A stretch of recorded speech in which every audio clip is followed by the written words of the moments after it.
He was famous as a useless rich kid spending every day partying in brothels. Then he accidentally awakened a divine skill just by touching. He could infinitely copy other people's abilities. Possessing 2 supernatural abilities was already considered genius. Jing Yim met him and acted like a father beating his son. A few days ago, a massive meteorite fell. The Lam family was already troubled, and now even more so. Outsiders might think they were showing off buying a huge ornamental rockery. Lam Tu woke up when he heard the young master being called. Opening his eyes, he saw the bodyguard's face and immediately reacted by kicking him in the groin. He panicked and asked who he was and why he was in his house. The bodyguard, in pain and confused, said, "Young master, don't you recognize me? I'm Tondai Luke, your personal bodyguard." Lam Tu still didn't understand the situation. He ran outside to check and became even more confused when he saw everything around him was completely unfamiliar. He stood there stunned, causing everyone around to look at him strangely. Isn't this young master Lam Tu I heard last night he was hit on the head by a meteorite?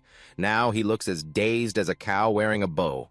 What confused Lam Tu even more was seeing a person flying in front of him like superheroes in sci-fi movies. Tondai Luke kept calling him, but Lam Tu lay on the ground mumbling that it was just a dream. After a while, when Lam Tu was sitting bored, Tondai Luke suggested he stand up because sitting on the ground would be very cold. Lam Tu reached out and touched Dai Luke's hand and immediately felt an electric current run through his body.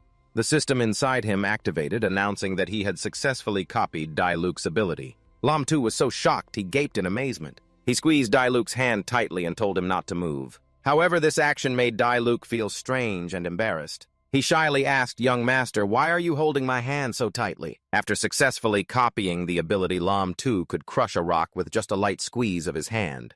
He thought to himself, could this power be the supernatural ability that Tondai Luke mentioned earlier? When I grabbed his hand, I copied his ability. It's amazing. I need to find someone to verify this right away. Tondai Luke said there was a girl at Pham Huang Pavilion who could understand animal languages. I have to go see her. Without hesitation, Lam Tu immediately went to Pham Huang Pavilion, where beautiful and seductive girls gathered. When he arrived, the girls warmly greeted him. "Young master, do you want something bold, pure, sweet, or spicy? We can fulfill any desire." However, Lam Tu paid no attention to these invitations. He threw down a bag of money and requested to be taken to the girl who understands the language of animals. Tondai Luke tried to stop him, reminding Lam Tu that he was already betrothed, and if his family found out, he would be in big trouble. But Lam Tu ignored all warnings and insisted on going inside. The girl Lam Tu was looking for was named Hai Duong. Among the girls at Pham Huang Pavilion, she stood out with delicate and gentle beauty. When she met Lam Tu, she greeted softly, "I heard the young master specifically sought me out." "Is there something you need?" Hai Duong replied straightforwardly. Lam Tu pointed to the bird and asked if she understood what it was saying.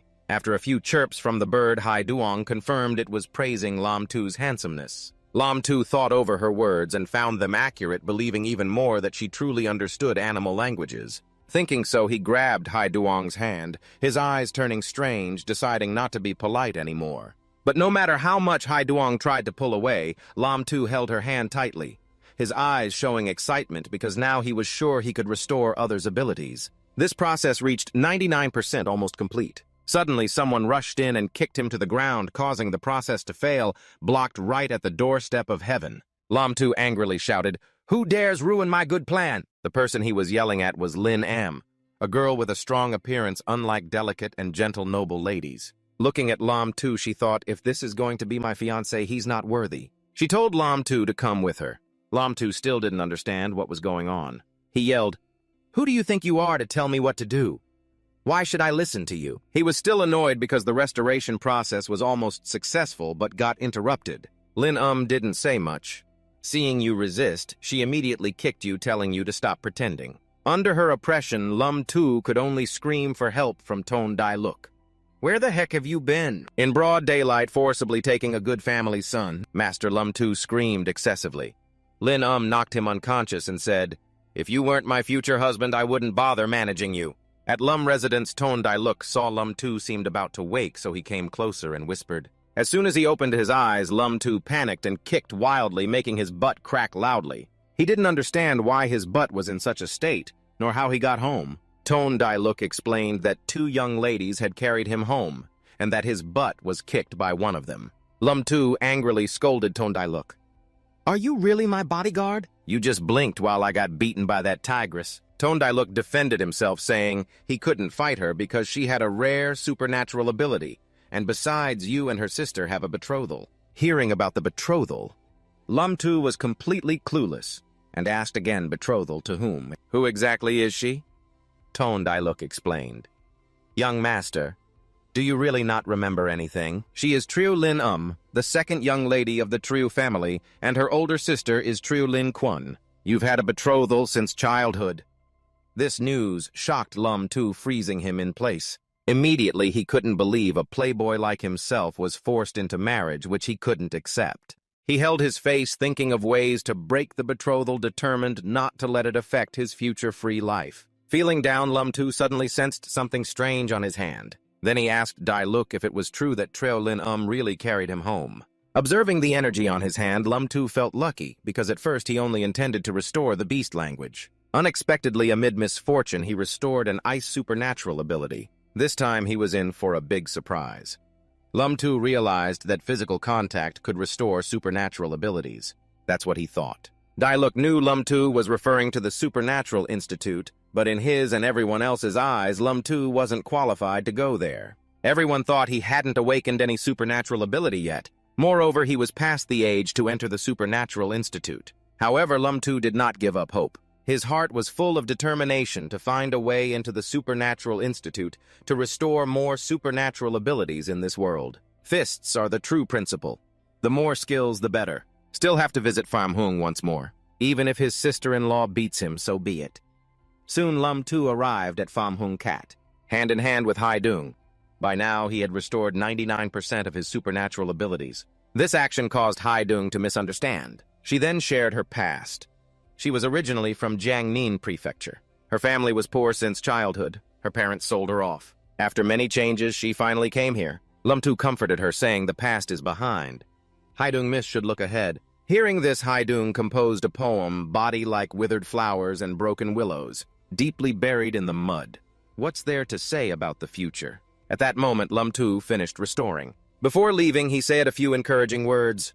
The way of the world changes unpredictably. Even a young girl like you can bear great responsibilities. Clean or dirty, all depends on the heart, not on appearances. Lumtu's words seemed to touch Haidung's heart, but immediately after, he suddenly let go of her hand. He stood up and said, I have to go now. Haidung felt Lumtu was different from those who only desired her body. She blushed and said, Young master is right, I will try to save up. Later I'll do some proper small business. When Lumtu left, the bird beside him chirped, chip chip. This time, Lumtu understood its meaning. Hey, little young master is about to leave. Smile at me one last time. He smiled back. Not only that, Lumtu also said later when Haidung Miss becomes the madam, I will visit often. Leaving Pham Hung Cat, Lumtu felt full of vitality. He thought Haidung Miss was also unlucky. Taking her supernatural ability later, he would have to treat her well, feeling refreshed. But after a short while, Lumtu suddenly felt a chill down his spine. It turns out Triu Lin was staring at him intently. Her gaze radiated a fierce aura that made anyone who saw it tremble in fear. The result was just like last time. Lumtu was beaten by Triu Lin until his mouth was twisted. She didn't allow him to go to the blue building, even though Lumtu said he was going on official business. Triu Lin threatened, if this happens again, I will ask father to cancel your engagement. And sister, for me, this is a good thing for Lumtu. He was even more relieved. While facing Triu Lin he sensed the spiritual energy on himself. He then asked, have you cultivated martial arts? Lumtu didn't bother to answer and only cared about the engagement cancellation. He said choosing a day is no match for bumping into one. How about we cancel the engagement today right away? This statement made Triu Lin furious. She swung her hand to hit while scolding, how dare you mention canceling the engagement? Sister here, where am I not worthy of you? Do you want to get beaten? Just as he was about to get hit, Lumtu quickly blocked Triu Lin strike. Not only that, he used a special freezing technique on her hands. This surprised her greatly. She asked, have you awakened a special technique already? Lumtu didn't dare to look directly, only glanced away. He couldn't admit that he had restored her freezing special technique. Just one question made him pale, as if all the blood drained from his face. Contrary to Lumtu's expectations, Triu Lin smiled brightly with excitement. She said, if you have awakened a special technique, then strive to cultivate it.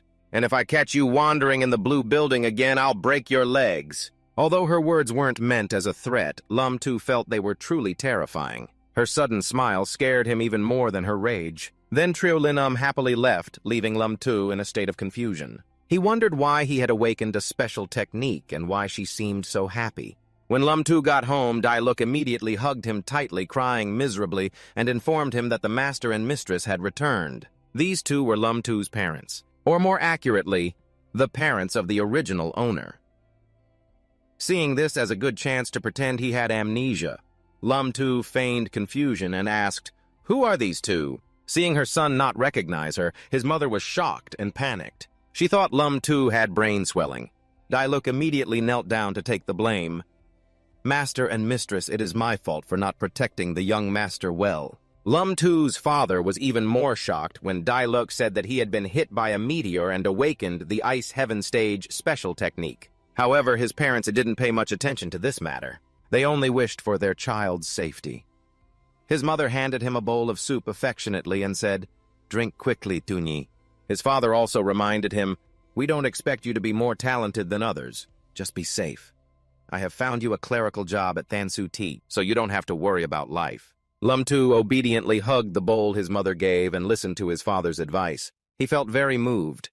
He wondered if this was the family he never had in his previous life. Tears welled up in his eyes.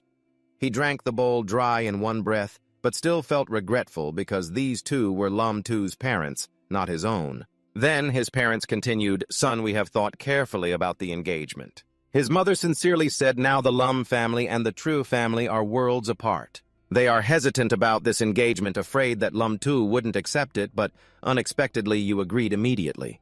"I think so too. The Tru family is beyond our reach. Instead of waiting, it's better to cancel the engagement early." Actually, the main reason was that he was too afraid of Trio Lin. He didn't want to be beaten by her anymore. This reaction of Lam-tu surprised his parents greatly. They froze for a moment before continuing. "It's good that you think this way. I will immediately find you a wife from a respectable family. Hurry up and get married soon."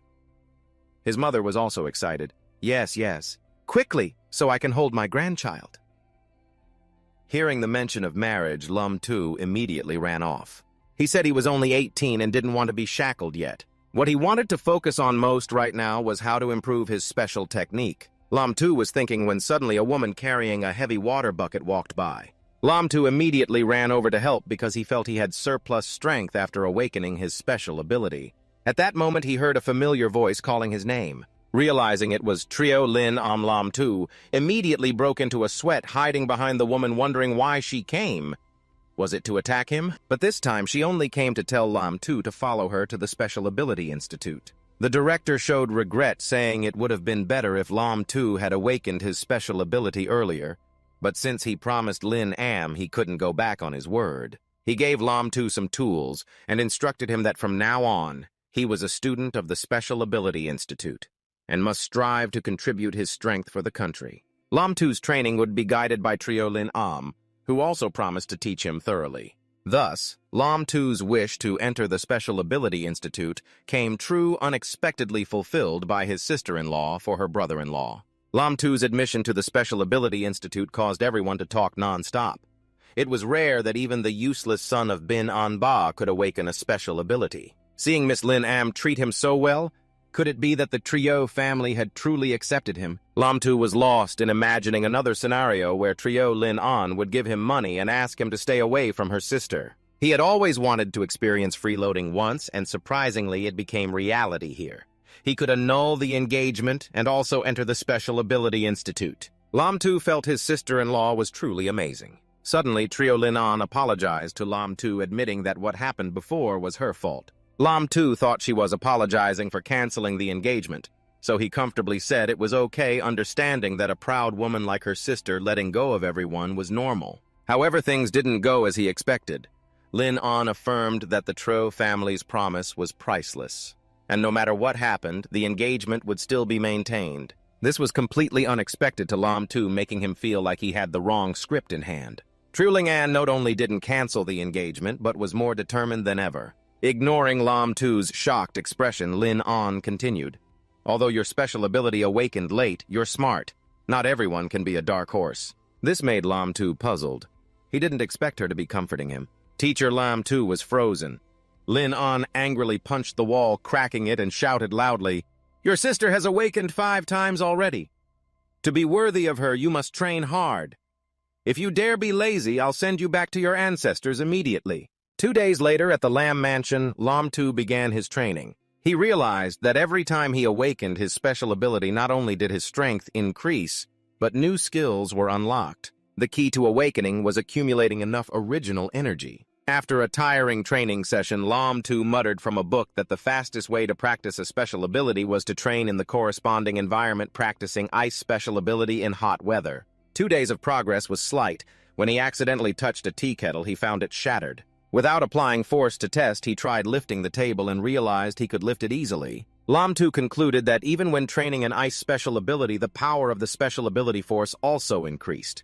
Training one type also boosted other abilities. Proudly thinking this, Lam Tu felt no one could beat him. Just then, Trio Lin An appeared and asked him to take off his shirt. Lam Tu blushed, saying, "I'm still a gentleman and you're my sister-in-law. It's not appropriate like this." Before he finished speaking, Lin An used her special ability to tear off Lam Tu's shirt, revealing his skinny body.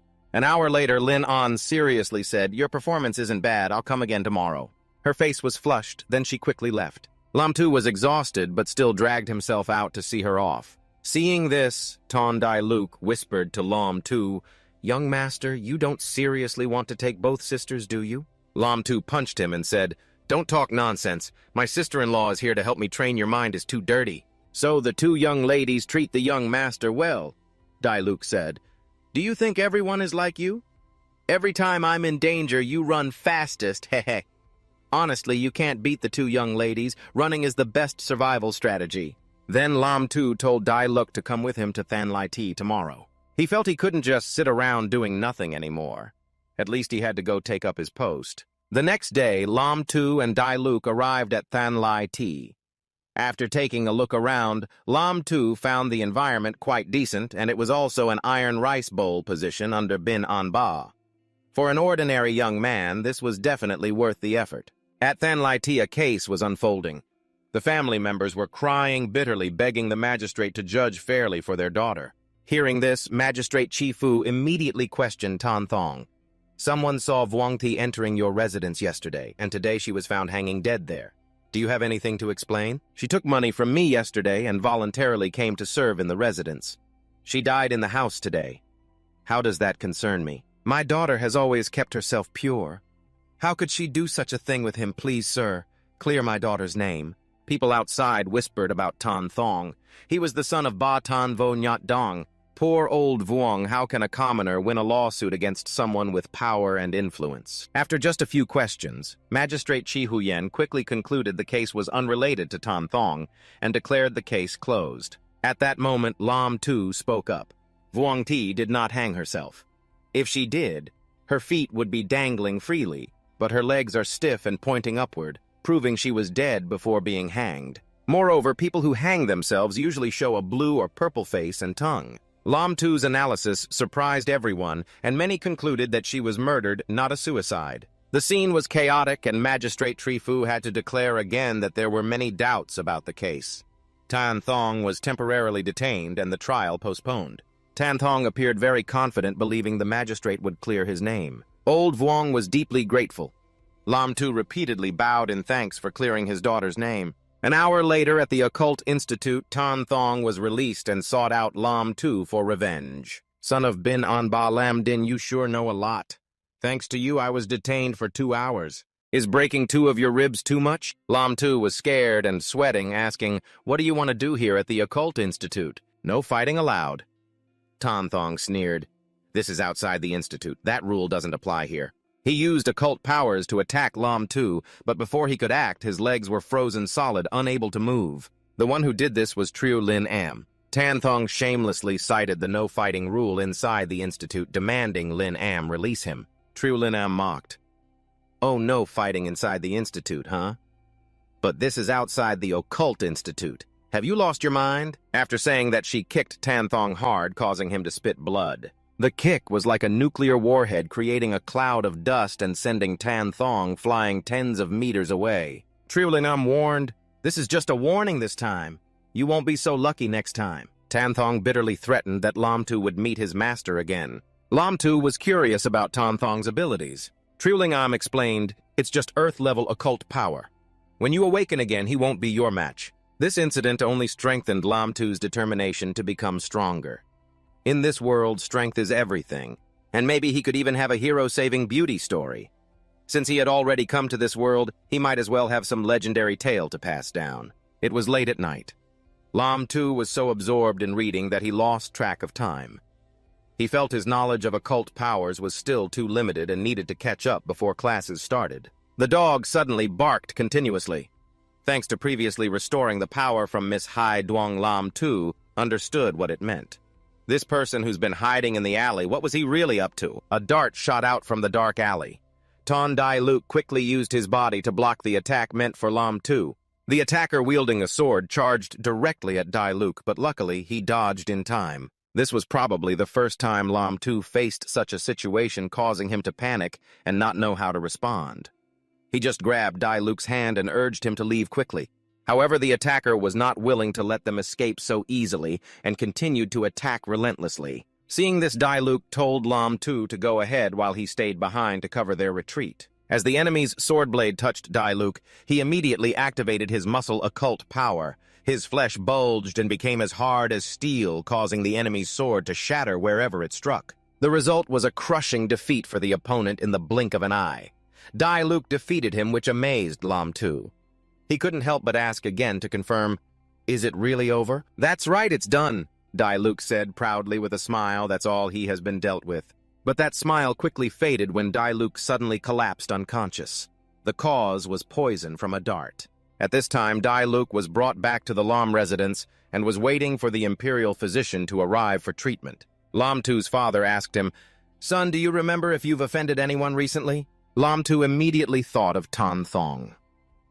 At that moment, the imperial physician arrived, a girl named Bok Song Song, assigned to treat Dai Luke. After examining him, she smiled reassuringly at Lam Tu.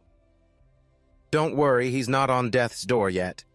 Then began the treatment process. Her method was very simple, using a mystical technique. A clear blue light slowly emitted and dissolved the poison inside Dai Luke's body. Before leaving, she advised Lam Tu to let him rest for a few days, assuring him he would be fine. After seeing Bok Song Song off, Lam Tu stood lost in thought, feeling that mystical healing was truly useful, and decided to find a way to replicate it. While deep in thought, suddenly Trio Lin Am appeared, startling him. Lam Tu hurriedly explained, "Yesterday I was assassinated and Ton Dai Luke was poisoned while saving me. Miss Bok is the imperial physician brought in to treat him. I only escorted her out, nothing else happened. I know I just came to make sure you are safe." Mentioning the assassination, Lam Tu asked Lin Am if Tan Thong was behind it. Lin Am disagreed, saying assassinating a noble is a serious crime, and a small grudge between two people wouldn't be enough to involve Tan Thong. If it wasn't Tan Thong, Lam Tu considered another possibility, that it could be an enemy from before he transmigrated into this world. At Tan's mansion, Tan Thong angrily stepped into the room, muttering, "Lam Tu, just wait." His face was covered with bruises. Upon entering, he found a masked person waiting. Before he could react, that person threw a dart, splattering blood across the room. Tan Thong was taken out in an instant. The next day, looking at Tan Thong's corpse, Lam Tu thought to himself, "He really does what he says, we met again so quickly." After thinking, Lam Tu suspected Lin Am was the culprit, believing she harmed Tan Thong out of anger at him. Lin Am also suspected Lam Tu, thinking he hired an assassin to eliminate Tan Thong. After examining the body, the examiner concluded the time of death was last night, caused by a single fatal slash across the throat. The district chief appeared and declared, "Your suspicions have been ruled out. This case was definitely caused by that female assassin." According to him, that woman had committed many similar crimes. Lam Tu was curious, and the guard explained she was a female assassin who awakened a stealth mystic art, allowing her to move without leaving any trace. Each assassination left a few flower petals on the corpse. Hearing about the stealth mystic art, Lam Tu thought of aha and secretly hoped to replicate this mystic technique. The district guessed that the Wang family's case attracted the female assassin's attention, which is why she broke into the Tan mansion late at night. Lam Tu found the female assassin's actions truly chivalrous.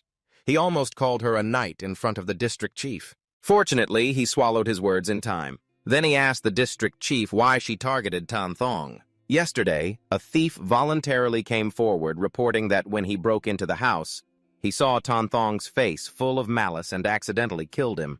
This female assassin specialized in killing corrupt nobles who escaped punishment. Hearing this, Lam Tu exclaimed it was a pity for the Wang family. The deceased had to suffer wrongful accusations even after death. Since this case involved mystic arts, the district chief decided to hand it over to the Mystic Arts Institute for handling. Knowing Lam Tu was the one who stood up to defend old Wang, everyone's attention turned to him. The old man handed Lam Tu a bag of dried sweet potatoes, thanking him for speaking up for his daughter. "These sweet potatoes I dried myself. I hope you won't mind, sir." Not only that, another person brought a basket of freshly steamed buns, urging Lam Tu to eat them while hot. The gift was overwhelming, and Lam Tu didn't know how to accept it. Seeing him hesitate, the person said, "My wife and I have run a stall on this street for over 15 years. Raising a daughter wasn't easy, and it's humiliating that she was assassinated. You're the only one who spoke up for her, sir. Please accept these buns." Lam Tu had no choice but to accept, but he couldn't eat them all, so he shared them with two soldiers, telling them to return the steamer after distributing. Then Trio Lin said, "Lam Tu, actually, you are a good person." These words made Lam Tu feel like he had received a good person card. He smiled and said to Lin "I used to give out good person cards to others, now I'm receiving one myself." Lin didn't understand his meaning, but Lam Tu just smiled and continued walking.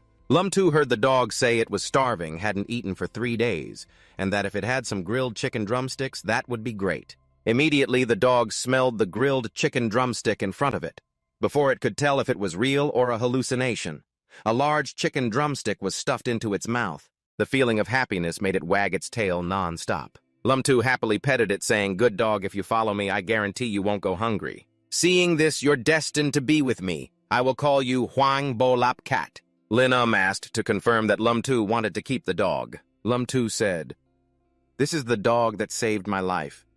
It barked to warn me the night I was assassinated." Lam Tu's real intention was to use the animal language ability to gather information. If successful, it would be very effective for clearing the city. The appearance of many steamed buns made the prefect very curious. A soldier explained, "The street stall is giving them away, thanking Lord Lum for clearing the charges against Mrs. Vung." The prefect thought for a moment and then ordered the assassin of Mrs. Vung to be brought in. Someone questioned Tan Thong is dead. Why bother with more trouble? The prefect said deal with the self-confessed assassin so Trung Dung Ba has an explanation. Although Tan Thong is gone, Mrs. Vung's innocence cannot be restored. Seeing the Justice Alliance sign made the prefect think even more. At this time, Lam Tu was concentrating on cultivating his special skill. Lin beside him instructed, "She told you to stop cultivating for today. Cultivation shouldn't be greedy. Rushing shortens the long term. You've done very well today." As soon as he heard that, Lam Tu flopped onto the bed, tired and complaining. He said, "Cultivating special skills is so exhausting. My stomach is on strike already." Lin reminded Lam Tu to try to rest and said she would come back to visit in a few days. After saying this, she quickly left. After Lin left, Lam Tu's mother brought in a basket of food. She had asked Dai Luke and learned that cultivating special skills consumed a lot of energy, so she prepared some late-night food to nourish him. At this time, Lam Tu still felt shy and told his mother there was no need to go to such trouble. But when he saw the dishes on the table, he couldn't resist and started eating heartily, continuously praising and thanking his mother. Seeing her son eat well, she felt happy and said that if he wanted anything, just tell her and she would cook it. Hearing this, Lam Tu was moved to tears. He thought about the past when he only ate takeout or instant noodles, occasionally meeting friends to eat out. After 2 lifetimes, this was the first time he got to enjoy a meal cooked by his own mother. He happily said, "I know, Mom." In the Lum residence's living room, Ton Dai Luk, though recently injured, was still diligently lifting weights. Lam Tu saw this and asked, "Why don't you rest on the bed? The imperial physician already told you need plenty of rest." However, Dai Luk felt his wound had healed and lying around made him restless. Lam Tu firmly told him to listen to the imperial physician this time. Without his parents inviting the physician, his life would really be in danger. Hearing this, Dai Luk proudly said, "Protecting the young master is my responsibility. As long as the young master is safe, my sacrifice is worth it." Speaking of this, Lam Tu felt annoyed because every time he was beaten by Trio Lin Dai Luk was always the first to run away. Still, Dai Luk explained he knew Lin wouldn't really harm Lam Tu, so he didn't interfere. While talking, the two heard the old master and madam discussing outside in the yard. They calculated that there wasn't much silver left in the household and they couldn't support so many servants. They had now decided to give some servants a small amount of money so they could find other ways to support themselves. The list of household servants included the gatekeeper, Lao Queen, housekeeper, maids, and workers. Their wages were 2 coins a day for 3 meals. Dailuk, however, had no pay for 5 meals a day. Lumtu looked at the list, surprised that his family employed so many people. When the two of them pleaded to stay, Lumtu felt this was what a real family looked like. He thought that being hit by a meteor was not a punishment but a blessing from above. Dad, under the scorching 40-degree sun, Lumtu and Dailuk were walking on the street drenched in sweat. Lumtu seriously said, "Without money, you can't do anything. You have to find a way to solve the livelihood problem." Seeing the two standing under the sun, a passerby muttered, "Are these two crazy walking under such strong sunlight?" The other suggested going to Pham Huang Pavilion to find some fun. Hearing that, the first one scolded back, "Is he stupid? All the ice in Vuongdo is used up. Pham Huang Pavilion is like a steaming cage, no reaction at all." Lumtu heard the entire conversation between the two friends, and what interested him most was the shortage of ice. Immediately an idea flashed in his mind. At the restaurant, an employee was frustrated by the sweltering heat. He wondered when this uncomfortable weather would finally end. Just then Lumtu appeared.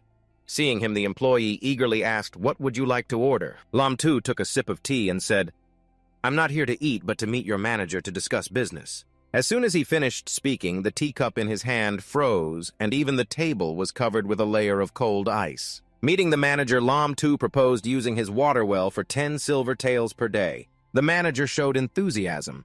Apparently, the young master knew this year's weather was hot, and ice was scarce in Vuongdo, and even with money it was hard to buy. With the young master's ability, making a lot of money isn't difficult. 10 taels is probably too low. At least 50 taels would be reasonable. Lumtu immediately raised the offer to 40 taels, surprising the manager, but then he realized he had misunderstood Lumtu's intention. At first, he thought Lumtu wanted to borrow the well from Trich Nguyen Lao and even expected him to pay, but actually Lumtu wanted the manager to pay him. Seeing the manager hesitate, Lumtu turned away and threatened to partner with Phyo Huang Lao. Hearing this, the manager hurried to call him back and agreed to the price of 10 silver taels per day. But Lumtu didn't easily accept. He raised 5 fingers and said the manager already knew this year's weather was very hot and ice was scarce. "With my ability, making a lot of money isn't hard. 10 taels is too low. At least 50 taels would be reasonable." The manager had no choice but to accept, understanding that keeping Lumtu at Trich Nguyen Lao was a good deal even at 50 taels per day. He even proposed exclusivity, requiring Lumtu not to supply ice to any other place. Lumtu didn't back down either, setting the condition that if exclusivity was wanted, the manager had to pay an even higher price. Finally, both sides agreed on 50 silver taels per day, plus 5 times the market price for each barrel of ice. But when the contract was signed, Lumtu immediately received 300 silver taels. Holding the money in his hand, he felt extremely satisfied, but reminded that the weather would turn cold and the silver would gradually decrease. Just then, Trio Lin Am appeared, startling Lumtu. He asked sister-in-law, "Aren't you following me?" Lin Am didn't answer, but asked back, "Are you short on money?" Lumtu hugged the money box tightly and said, "This is obvious. Why are you asking?" Lin Am held out a bag of money and asked how much he needed. This action made Lumtu suspicious, but Lin Am affirmed that even if he was greedy for money, he had to consider his status. Doing this would make others look down on the Lam family. Her words annoyed Lumtu a bit. He gruffly said he earned money based on his own ability, didn't harm anyone, and didn't care what others thought. Although he said that, Lumtu didn't forget to snatch the bag of money from Lin Am and walked away decisively. Glancing at her, he thought to himself, if the Trio family disliked a petty bourgeois like him, they should quickly cancel the engagement. On the street, a woman holding a child begged, saying her child was seriously ill. If not treated promptly, it would be hard to survive. Seeing that Lumtu didn't hesitate to give her a silver tael and asked if it was enough. That amount was already huge for her, so she hurriedly bowed her head in gratitude. Someone like her Triu Lin Am was very familiar with. She was sure that 80 to 90% were scams. Immediately asked Lumtu if what he did was worth it. Lumtu was not hesitant at all. 1 silver coin wasn't even enough for a meal at Trich Nguyen Lao, but it could save a life. He thought it was worth doing. after saying that Lam Tu told Dai Luke to go with him to buy some fabric for Vuong Tam, the servant in his house. He noticed that the servant's clothes were old and nearly torn. Lam Tu buying clothes for the servant shocked Lin Am quite a bit. She couldn't believe he would do such a thing. But Lam Tu treated them like family because they had stayed with Lam residents during the hardest times. That was more valuable than money. After a tiring shopping trip, the three of them went into a restaurant to rest. Dailuk had already eaten 5 bowls and Lam Tu was busy eating too, chewing while asking Lin Am why she wasn't eating. "The taste here wasn't bad at all," he said based on a 4-star review. But Lin Am still firmly refused to eat. Then she happily commented on Lam Tu, saying that although he was greedy for money and lustful, he was kind, honest, and not afraid of the powerful. Truly a good person. Lam Tu replied while eating, "Your sister-in-law has really discovered my good guy card." Another good guy card. Lin Am still didn't understand what it was, but didn't really care anymore. She immediately stood up, determined to persuade her father that when her elder sister returned to Vuong capital, she would arrange for the two of them to be married at Lam residence. Dailuk hurriedly ran into the room to call Lam Tu. When he opened the door, cold air flowed out. Perhaps he was cultivating the strange technique with Lin Am. Dailuk hurriedly reported that someone from the palace had come to find him. This made Lam Tu quite confused. His parents were also anxious, unsure if it was a good or bad omen. Lin Am was very sure that nothing serious would happen to Lam Tu and told the couple to rest assured and wait for him to return. On the way to the palace, the eunuch instructed Lam Tu that once inside the harem, he was only responsible for making ice. He must not look at what shouldn't be looked at, not ask what shouldn't be asked, and remember this well. Hearing this, Lam Tu thought to himself that clearly his sister-in-law was stronger, but went after a strong young man like him. The daughter of the first-rank marquis was truly noble. Too bad he ran the Treach Nui at Lao business. Thinking of this, he sighed. The eunuch heard and gave him a sharp glance, asking if he was not satisfied working for the royal palace. Lam Tu quickly denied it, saying the eunuch misunderstood. He was only worried his ability was too low to make enough ice. The eunuch told him not to worry, the emperor had made arrangements. Then he led Lam Tu to pay respects to the noble consort. The noble consort was in a bad mood today, holding a cat, and asking the eunuch who this man was. "Your Highness, the weather is hot, and the emperor specially summoned a student from the Institute of Strange Arts to make cooling ice for the ladies." Judging by the eunuch's demeanor, the noble consort guessed he came together from Vin Nin. The cat meowed once, and Lam Tu immediately understood its message. It was too cold. He couldn't help but to be surprised that his animal language skill actually worked with a strange beast. When the noble consort realized she was correct, she showed displeasure and said, "The Empress is really good."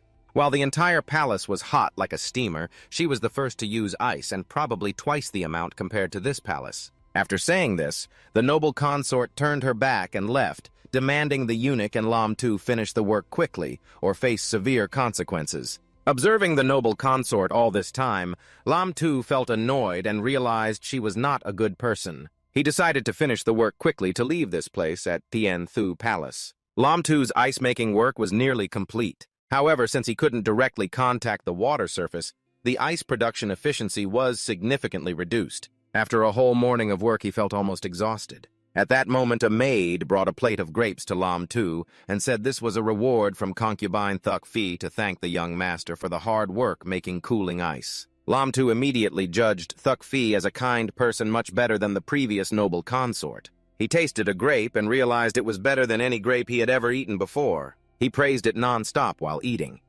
Seeing Lam Tu's expression, the eunuch laughed loudly and explained, "Of course it's delicious. This is a tribute from the western regions. Only concubine Thuc Phi can bestow it on others. Now you know." Lam Tu Ten invited the eunuch to enjoy it together, saying that since they had worked hard with him all morning, this was a well-deserved reward. After eating, Lam Tu and Gong Gong continued their journey to the next destination. He wanted to know in advance about the taboos at the upcoming place to avoid trouble. Next, we will go to Toi Dong Palace, the residence of Princess Manhwa. The princess is the heir after the passing of concubine Duke Phi. Gong Gong warned Lam Tu to be careful and not to anger the princess. Upon arrival, Gong Gong reported, "Princess, your servant is ordered by His Majesty to bring someone to produce ice stones for Toi Dong Palace."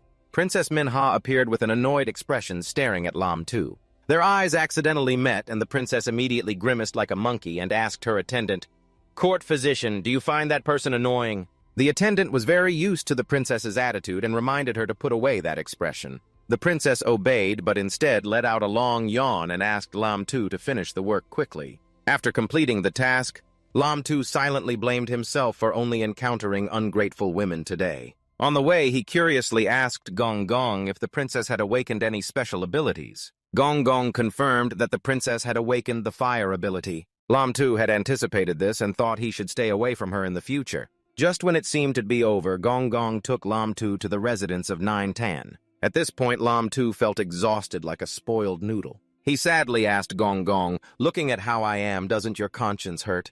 Gong Gong comforted him not to worry, because he had prepared a special gift. He took out a sparkling primal essence like a diamond, and explained that it was extracted from a primal beast capable of aiding awakening, nourishing kidneys, nourishing liver, and boosting primal energy. Anyone who uses it benefits. The effects sounded like a type of elixir, making Lam Tu think Gong Gong was definitely exaggerating. At this point, Gong Gong continued to praise the precious value of the primal essence. "This is His Majesty's grace. Young Master Lam has just awakened, right? This primal essence can equal 1 day of your hard training. If you get a chance to use it, be happy." Hearing the benefits for cultivation, Lam Tu immediately paid attention. Because of this, he began to treasure the primal essence more. It was already dark. After a day so busy it drained him, Lam Tu was finally free. At this moment, he looked truly exhausted all over. Gong Gong also reminded Lam Tu that from now on, he must remember to enter the palace every other day. He absolutely must not forget this important duty. Counting today, Lam Tu had earned a total of 15 primal essences. He silently felt lucky not to have suffered a big loss. Just a few steps later, Trio Lin Am appeared and asked Lam Tu why he was only coming out now without waiting for her to answer. Lin Am then handed over a purse, saying this was her payment from Trich Nguyet Lao. This was money she earned herself. How could Lam Tu dare to accept it? Although he refused, she insisted on giving it anyway. Seeing this, Lam Tu reluctantly accepted it. Holding the money, Lam Tu thought no wonder many people willingly let wealthy women support them. Nothing else to say, but when it comes to freeloading, it's truly excellent. When Lam Tu asked why Lin Am came to pick him up today, she coldly replied, "Your assassin still hasn't been found. Your guards are too weak." Yes, she was right. It was just a bit pitiful for Dai Luke. If he heard that, he'd probably cry all night. Arriving at the wonton shop, Lam Tu's eyes suddenly lit up. He invited Lin Am in to eat together. Inside, Lam Tu immediately ordered 58 wontons. Seeing him order so many, Lin Am curiously asked if he could finish them all. Actually, Lam Tu was so hungry he could eat a whole cow. Busy all day in the palace now, he finally got a proper meal. Just then, Lin Am suddenly sensed something. But when she looked back up at the roof, she saw nothing. She felt strange because she clearly sensed a bit of killing intent. In no time, Lam Tu had finished all 58 wontons. He felt his body was filled with energy, able to fight 10 cows if needed. After eating, Tru Lin Am personally walked Lam Tu home. This made the two masked men hiding on the rooftop feel uneasy. They thought that last time Antu's sudden attack had made Lam Tu more cautious. They believed Lin couldn't protect Lam Tu forever. They were sure they would find an opportunity to strike.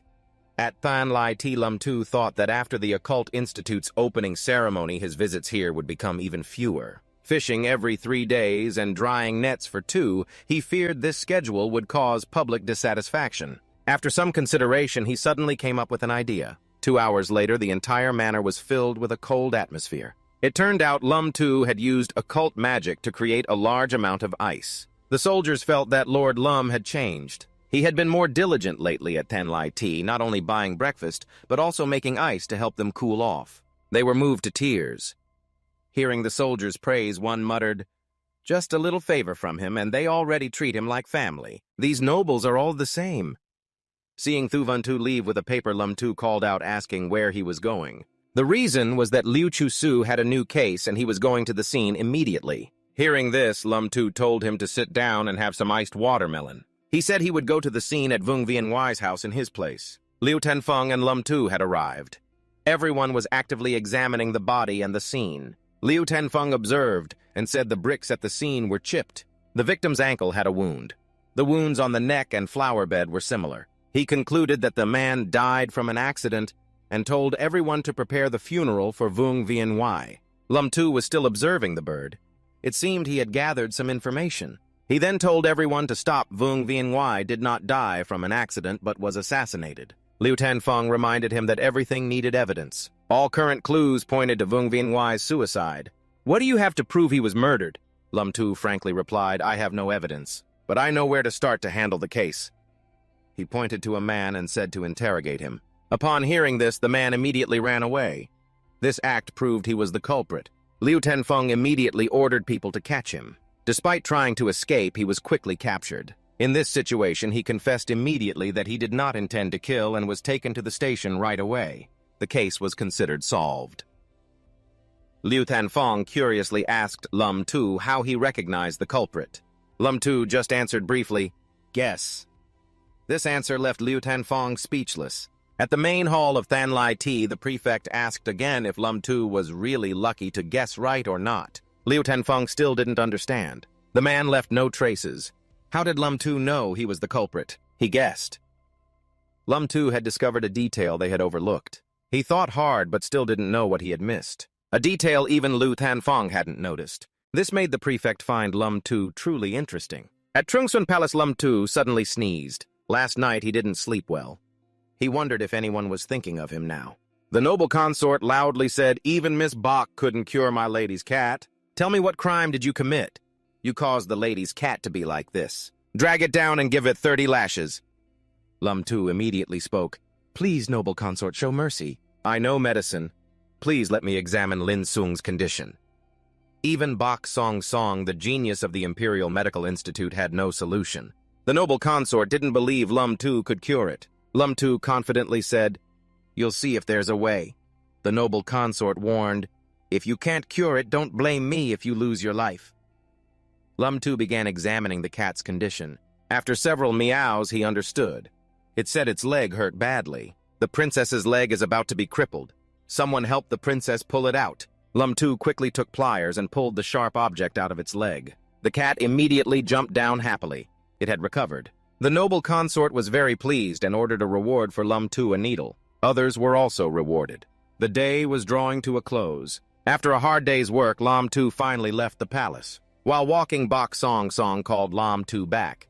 She wanted to ask how he recognized the injured female's leg. Lum Tu was at a loss. He couldn't say he understood cat language. He then used the excuse that he just needed to be meticulous. "I don't have any special secret." Hearing the word meticulous, Bok Song Song was a bit confused and didn't understand. Seeing this, Lum Tu explained further. At that time, Lin's pet curled its claws inward. The color and pain suggested the leg was injured. After Lum Tu's explanation, Bok Song Song sighed and blamed herself for not being skilled enough to notice. Lum Tu comforted Bok Song Song with gentle words. "Animals can't talk or describe their symptoms like humans. I only recognized a few signs because I've raised cats before. Song Song, you shouldn't belittle yourself." From Lum Tu's words, Bok Song Song guessed he had studied medicine before. Lum Tu admitted he was self-taught a little, but was still far behind Song Song. After chatting for a while, Bok Song Song smiled and said, "I just rely on magic. But Lam Gongzi is so meticulous. If you studied medicine, you'd definitely do better than me." Hearing the topic of studying medicine, Lum Tu became excited and asked Song Song if she could teach him medical skills. Song Song agreed immediately, saying she spent most of her time at the Imperial Medical Institute. Lum Tu could find her any time. Their conversation was cheerful. Both smiled brightly. When Bok Song Song turned away, Lum Tu still stood waving goodbye to her. Suddenly he felt angry and sweat all over his body. This feeling made Lum Tu immediately realize it was Trio Lin Am. Lin Am asked sternly, "Are you here again to flirt around?" Lum Tu was scared and didn't dare look her straight in the eye. He could only ask to explain. Lin Am said nothing more, just gave him a look that made Lum Tu's blood pressure drop. Immediately he knelt and handed Lin Am a box. Inside was a hairpin gifted by the noble consort. Lum Tu said, "These days you've guided my cultivation and helped me make cold stones at Trich Nguyen Lao. Consider this a thank you." Lin Am shook her head, refusing, saying the gift was too precious for her to accept. Lum Tu didn't insist and said he would keep it or give it to someone else. Hearing this, Lin Am annoyedly grabbed the gift box, accepting it on her sister's behalf. "I'll accept it first." Lum Tu felt Lin Am was truly a sister-obsessed person. He began to be curious about Lin Am's sister, who had been mentioned all along, but he still hadn't met. Looking at Lin Am, Lam Tu guessed her sister was no ordinary person either. Her beauty must be that of a stunning beauty who could topple kingdoms. At Trich Nguyet Lo, Lam Tu stood before a crowd. He silently rejoiced because in recent days he had absorbed many primordial stars and forces increasing significantly. His stone-making was also faster. Suddenly, two tall men appeared, grabbing Lam Tu's shoulders with unfriendly looks. "Lam Gongzi, our boss wants to talk to you." Lam Tu was taken inside. In front of him was a table full of food. He looked at the man opposite and said directly, "If you've prepared such a big team, just say what's going on." The man smiled and replied, "I invited you here because I want you to supply cold stones for our Tien Huang Lao. Trich Nguyet Lo will pay double whatever the price is." Hearing double pay, Lam Tu held up 10 fingers. "Trich Nguyet Lao, 1 barrel of stones pays 50 taels. Double that is 100 taels." The man choked on his drink in surprise, pointing and asking back, 100 taels? Why don't you just go rob it then?" After regaining composure, he began to bargain. "Lam Gongzi, you must be joking. How about this? I'll pay you 2 taels a barrel, double the market price." Lam Tu asked back, "Do I look like someone who doesn't know numbers?" The man replied, "I know you're the son of Binan Ba. Just a reminder, this Tien Huang Lao is the property of the Vin Bin Hao mansion, while the lord behind Trich Nguyet Lao is only the son-in-law of the mansion. One side is heavier than the other, you should think carefully." Lam Tu showed boredom at the man's long-winded words. He didn't care about his background, stood up without hesitation, and declared the business negotiation ended today. As Lam Tu left, the other man's face showed clear malice. He gripped the glass so tightly that it shattered, then muttered maliciously, "If you don't drink the offered wine, you'll have to drink the penalty wine. I will make you come back begging me, and by then you won't get even 2 silver coins." Just then a voice from the shadows reminded him, "Young master, please handle this matter properly. I hope you won't be like that useless Chin Tong." Meanwhile, Lam Tu and Dai Luke were walking down the street when suddenly an old man rushed toward them. He grabbed Lam Tu's clothes tightly and shouted loudly, "Ouch, you broke my waist, you can't go anywhere." Lam Tu tried to pull away but couldn't. The old man held on so tightly it felt like his pants were about to fall down. He couldn't believe that even after coming to another world, he still had to deal with this kind of tantrum. At that moment, soldiers from Dongtanya appeared. They stepped forward and asked who was causing trouble on the street. Dailuk quickly explained clearly he bumped into this old man himself. He's a fraud. But the old man still refused to let go, stubbornly blaming Lam Tu and claiming his waist was broken. The soldiers didn't listen to Lam Tu's explanation. They ordered him to be arrested immediately. Observing the situation, Lam Tu realized these soldiers didn't seem to stand for justice but clearly targeted him. He didn't expect Tien Huang Lao to act so quickly. Furious at the soldiers' arrogance, Dai Luke was ready to fight at any moment. But Lam Tu promptly sent him away and instructed that if anyone asked, just say he was at Dong Than Nha. Lam Tu remained calm, showing no resistance, only requesting 2 escorts. His easy cooperation surprised the 2 soldiers because this was unexpected. Dai Luke also found it strange because Lam Tu didn't seem like a prisoner, but more like someone going to a party. At the Dong Than Nha prison, Lam Tu was locked up. Sitting in the cell, he thought about having lived 2 lives, but this was his first time in prison. The feeling was new. Soon after, people from Tien Huang Lao appeared, the very ones Lam Tu had refused earlier regarding the ice deal. He didn't come alone, but brought along the old man who was making a scene. Looking at Lam Tu, he grinned smugly. "Young Master Lam, I didn't expect us to meet so soon," Lam Tu replied coldly. "You brought a fraud and extortionist to confront me. Should I thank you?" He sneered. "Young Master Lam, are you joking? Did you also break this old man's leg? Could it be extortion?" Lam Tu knew clearly the old man's leg wasn't broken, but the man had kicked the old man's leg and arrogantly claimed it was broken by him. The old man acted well, clutching his leg and yelling, accusing Lam Tu of stepping on it. Witnessing this absurd scene, Lam Tu asked the old man, "Doesn't your conscience hurt?" Then he turned to ask the other man directly what he wanted.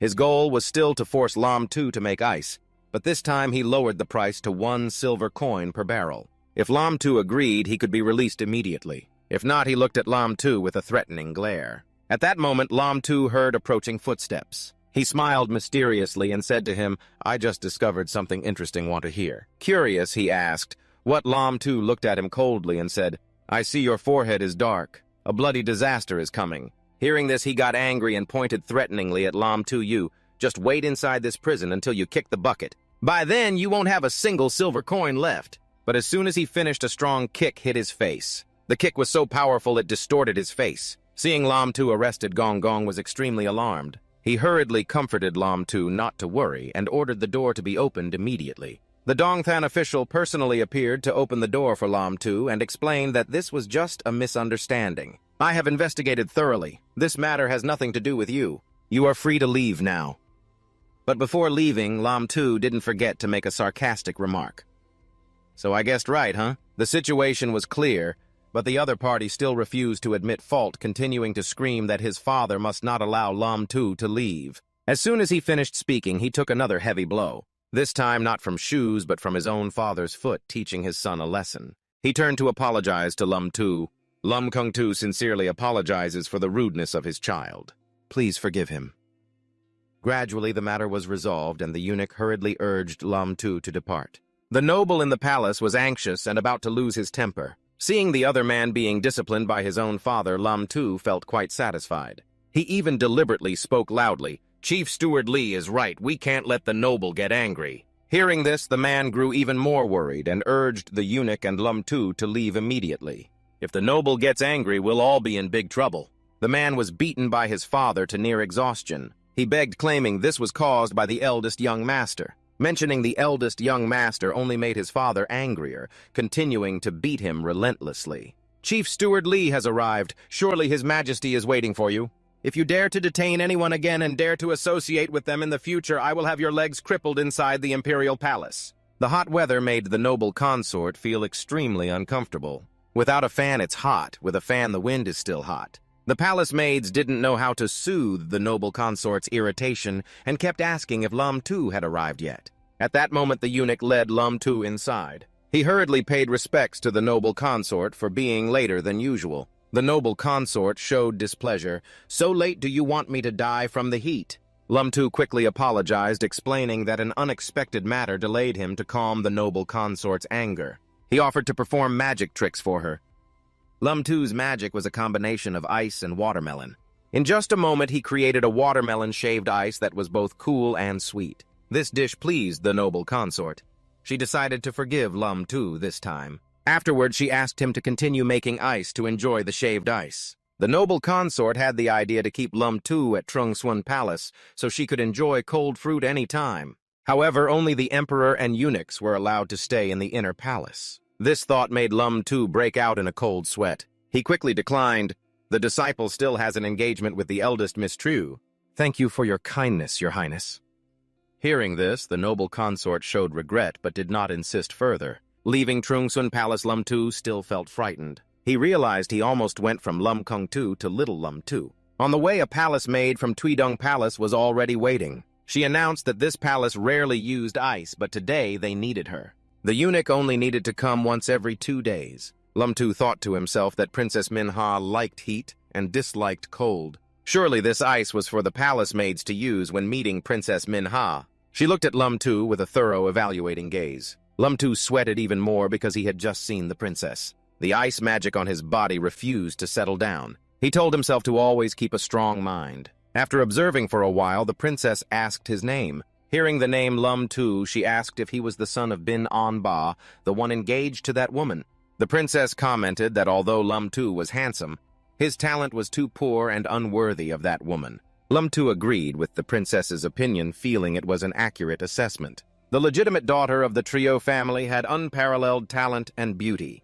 Truly no one in the capital could compare. Apart from this face, I have nothing worthy of her. Lam Tu thought the princess noticed his self-awareness as a good point. But what annoyed her was how he continuously praised that woman, even somewhat belittling others. However, the princess immediately got angry. Who asked you to praise her? Finish making the ice and get out quickly. Night had fallen. Lam Tu got in the carriage and returned with Lin On the way, he curiously asked Lin who was stronger between her and the princess. Lin replied, "The princess and I are not close, so I have never compared her abilities. It is a fire that clashes with us. You should stay a little away from her." Lam Tu nodded, telling Lin not to worry because he knows how to keep his distance. Although they had never compared directly, Lam Tu still believed that Lin was stronger than the princess. This made Lin Am quite curious.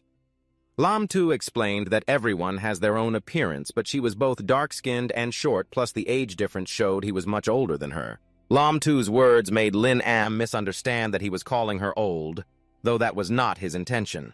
On the way back, Lam Tu heard melodious singing from somewhere. He guessed someone was singing opera nearby. A carriage passed by, and through the window glimpsed the face of a beautiful girl with delicate and gentle beauty. The next morning, Lam Tu returned there to find out who had sung the song last night. Entering inside, Lam Tu watched the girls singing and dancing. The sound made him feel nostalgic, but although the singing was good, it still felt like something was missing. Lam Tu called the owner and asked about the song selection. Choosing a song costs 20 Von coins, the owner replied. However, the song Lam Tu wanted to choose was not available. He suggested the owner find a girl so he could teach her to sing. Then she would sing back to him.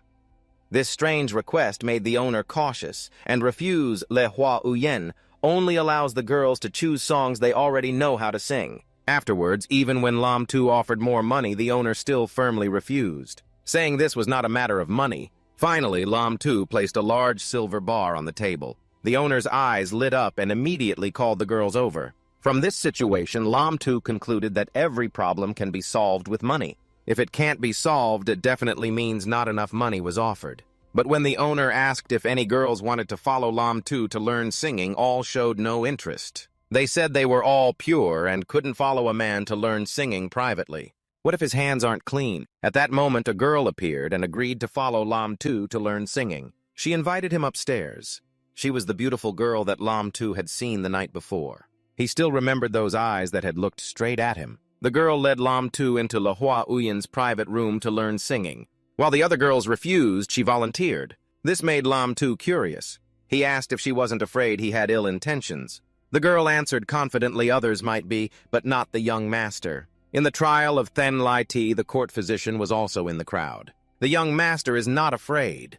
A noble, righteous, and upright person is absolutely not a despicable one. Hearing this, Lam Tu began teaching her to sing.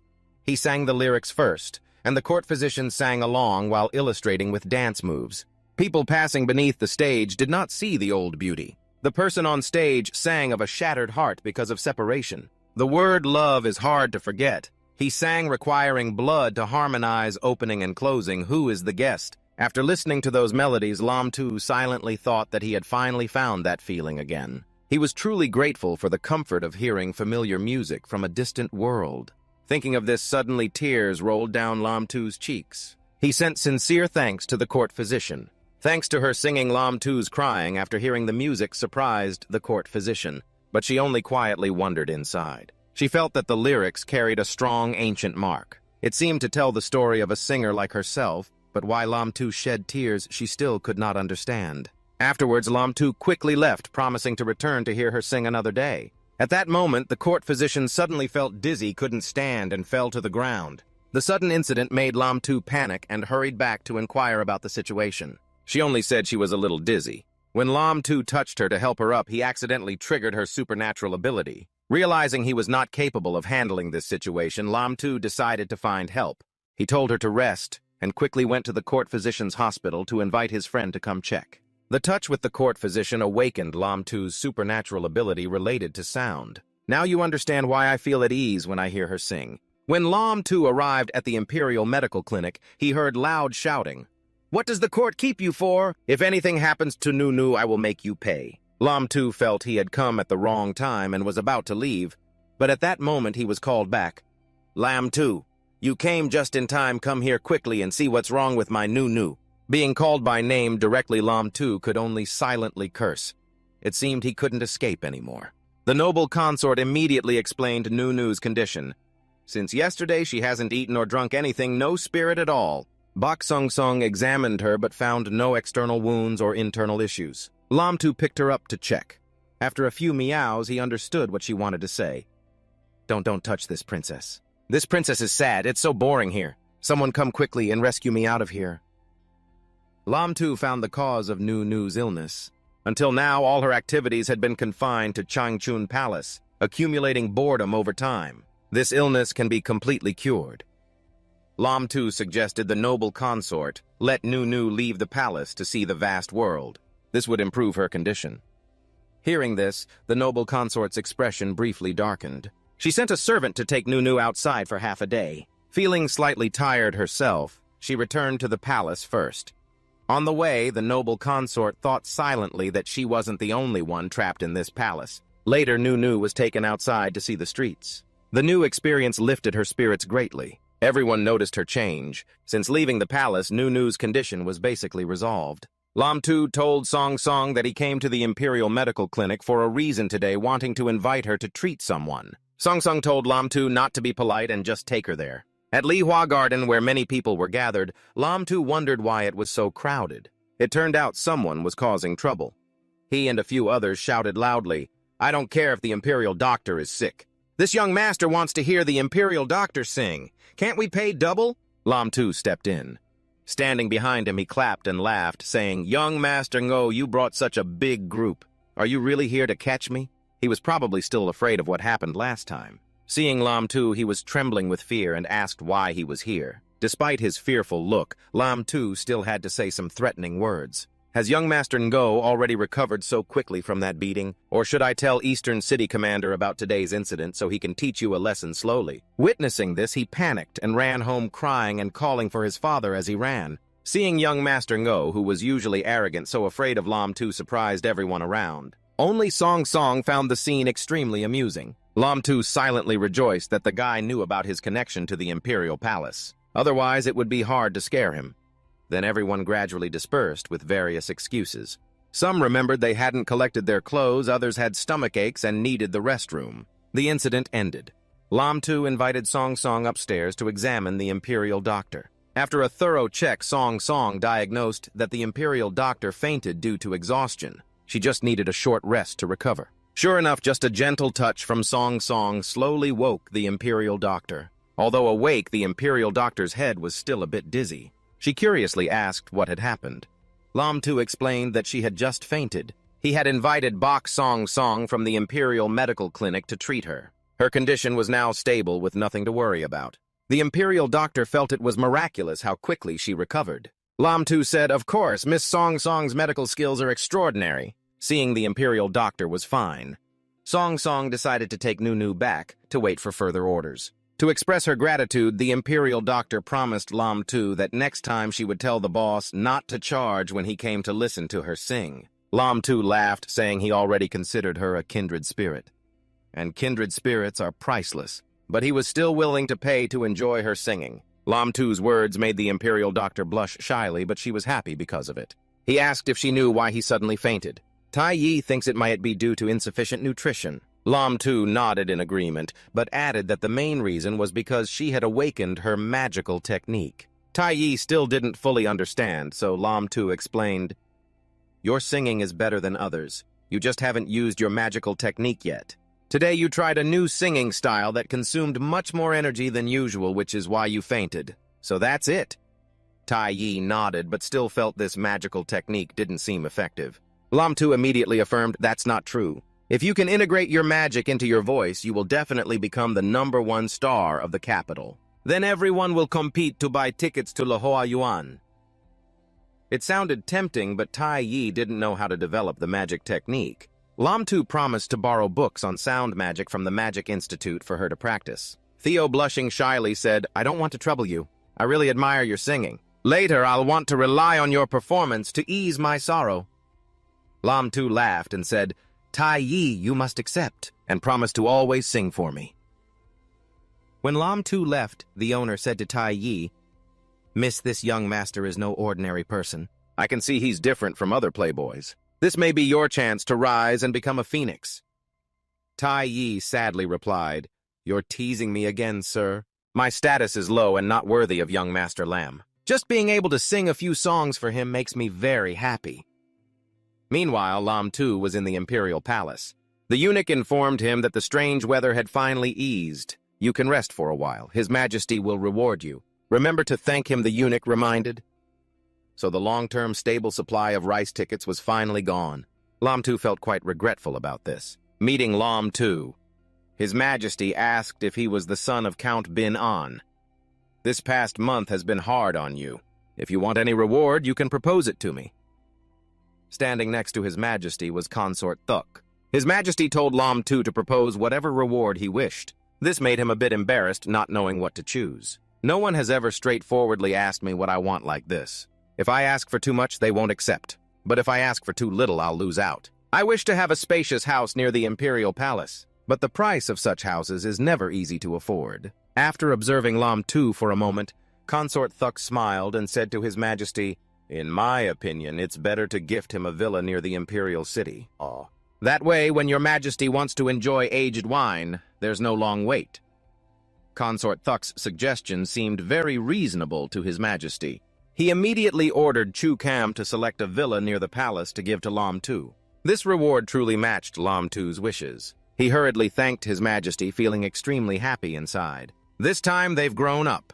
Thanks to one sentence from Consort Thuk, I saved tens of thousands of silver taels. I really cherish Consort Thuk. Just then Consort Thuk laughed and His Majesty curiously asked why. Consort Thuk replied that it was nothing special. She just thought of something funny. Actually, the reason Consort Thuk laughed was because she had read Lam Tu's thoughts. Her magic was the ability to read other people's minds. Only 2 days left until the Magic Institute's opening day. Lam Tu felt he still had time to move houses. Suddenly, having such a luxurious house was really a great bargain for him. At the Magic Institute, the atmosphere was lively with many games and various magical arts. The diversity of magical arts made Lam Tu even more excited. He felt he was about to get rich and all these magical arts would belong to him. On the other side, people were gathering to admire Princess Manhwa. Seeing that, Lam Tu shook his head, thinking those people were too young and inexperienced. They didn't know the true beauty of the imperial elder sister. She treats young ladies like treasures. Hearing Lam Tu's confusing words, his friend next to him immediately asked about the meaning of Ngu Ti. According to Lam Tu's thinking, Ngu Ti must be a beautiful, charming person with a clear and attractive face. After hearing this, the friend nodded in agreement. I also think the most attractive woman in the Occult Institute is Miss Tan Uyen. His words made Lam Tu feel very pleased. Hearing Lam Tu's name, the friend asked if he was the son of Binan Ba, the fiancé of Miss Tru from the noble family. After confirming, the friend introduced himself. I am Li Bok Trong. I've heard your name for a long time. The trio family even refused the prince's marriage proposal. But Brother Lam was able to win over the heir Ha Pham. And now entering the Dithwat Institute in Tiendo is truly incredible. You said that making me embarrassed. Lam Tu replied, although I awakened the Ice Dithwat, my talent is just average. I've just been struggling at the Hoang Tu Institute. Hearing this, Li Bok Trong sighed. Same here. I comprehended thunder power, but also just struggled at the Hoang Tu Institute. Knowing Li Bok Trong's Dithwat was Thunder, Lam Tu was very surprised. The first-tier Thunder Dithwat is more powerful than Ice Dithwat, and Lam Tu really wants to possess it. Thinking so, Lam Tu laughed and said, looks like Brother Li and I share the same struggles. If there's anything unclear, I hope Brother Li will point it out. Haha, Brother Lam and I feel familiar since we just met. Of course. Over here, Triu Lin Am and Princess Minha were staring at each other. Clearly, the two disliked each other. Seeing this, both Lam Tu and Li Bok Trong felt tense. Lam Tu then called Lin Am. Just as he called Minha's name, she glanced at Lam Tu. Her gaze was like a bullet full of killing intent. This situation made Lam Tu very awkward. She looked like she wanted to deal with him immediately. But it didn't stop there. The princess and Lin Am continued staring at each other. The two said nothing, just silently confronted each other. At this moment, Lam Tu felt lucky to have his sister-in-law backing him up to get out of this awkward situation. Lam Tu then pulled Li Bok Trong aside to continue talking. He asked where the two had been discussing just now. Li Bok Trong honestly answered, we were just talking about how Miss Uyen Ni is the most beautiful woman in this hall. So who is the second most beautiful? Hearing the answer, Lam Tu broke out in a sweat. He quietly asked, did we just discuss that topic? It seemed Li Bok Trong didn't really catch Lam Tu's meaning. Lam Tu wanted to remind him not to mention the topic of women anymore. However, Li Bok Trong enthusiastically continued, Brother Lam also said that besides Miss Tan Uyen Tuyet Ngung Ni is the most beautiful. We share the same view. Besides, Miss Tan Uyen Tuyet Ngung Ni has the most outstanding appearance, figure, and aura. At that moment, Princess Minha stood right behind the two. Her expression was even more terrifying than before, as if she was burning with rage. She asked sternly, in your eyes, do women have nothing else besides appearance and figure? If not appearance, of course, there are other things. Both Lam Tu and Li Bok Truong answered in unison. That other thing is the soul. At this moment, it seemed a beauty appeared. Li Bok Truong quickly said goodbye to Lam Tu and left. Seeing this, Lam Tu judged that Li Bok Truong really was someone who forgot loyalty at the sight of beauty. Whenever he saw a beautiful woman, he immediately chased after her. Now only Lin Am and Lam Tu remained. She reminded him that woman was very dangerous. Not to get close or trouble would arise. Taking the advice, Lam Tu confidently replied, "Don't worry, I promise to be careful." At the Deathwood Institute today, classes had begun. Coincidentally, Li Bok Truong was also present in this class. Seeing Lam Tu, he was a bit surprised and asked, "Brother Lam, you also registered for martial arts class? Can your body handle it?" He guessed Lam Tu must have other intentions for coming here. His thought was that all the images here were of beautiful girls. The more they looked, the redder both faces became. Their expressions gradually went blank. Right after that, the assembly order sounded. All trainees had to line up strictly in a long line. The class instructor spoke up to introduce himself. "My surname is Tan. I am the instructor teaching you martial arts. You can call me Instructor Tan. Now I will train you as my soldiers. If anyone can't endure the hardship now, you may leave." Hearing this, everyone firmly said no. Everyone was full of spirit and determination to be like this. Instructor Tan said, "Well, hopefully after an hour you won't change your minds." After the warning, he asked everyone to disperse and stand in place in stance. When it comes to the stance, everyone has to take off their shirts. Lam Tu revealed his bulging muscles, making all the girls who saw him swoon. Li Bok Truong was equally impressed by Lam Tu's muscles and asked how he trained his body like that. Lam Tu achieved that thanks to the effectiveness of the strength occult technique. But he only told Li Bok Truong that it was because he often lifted stones and trained with trees. Hearing that, Li Bok Truong happily said, "Brother Lam, you really are the outstanding one among us. A man must have a strong body. Otherwise, how will you enjoy wandering among the flowers later, ha-ha?"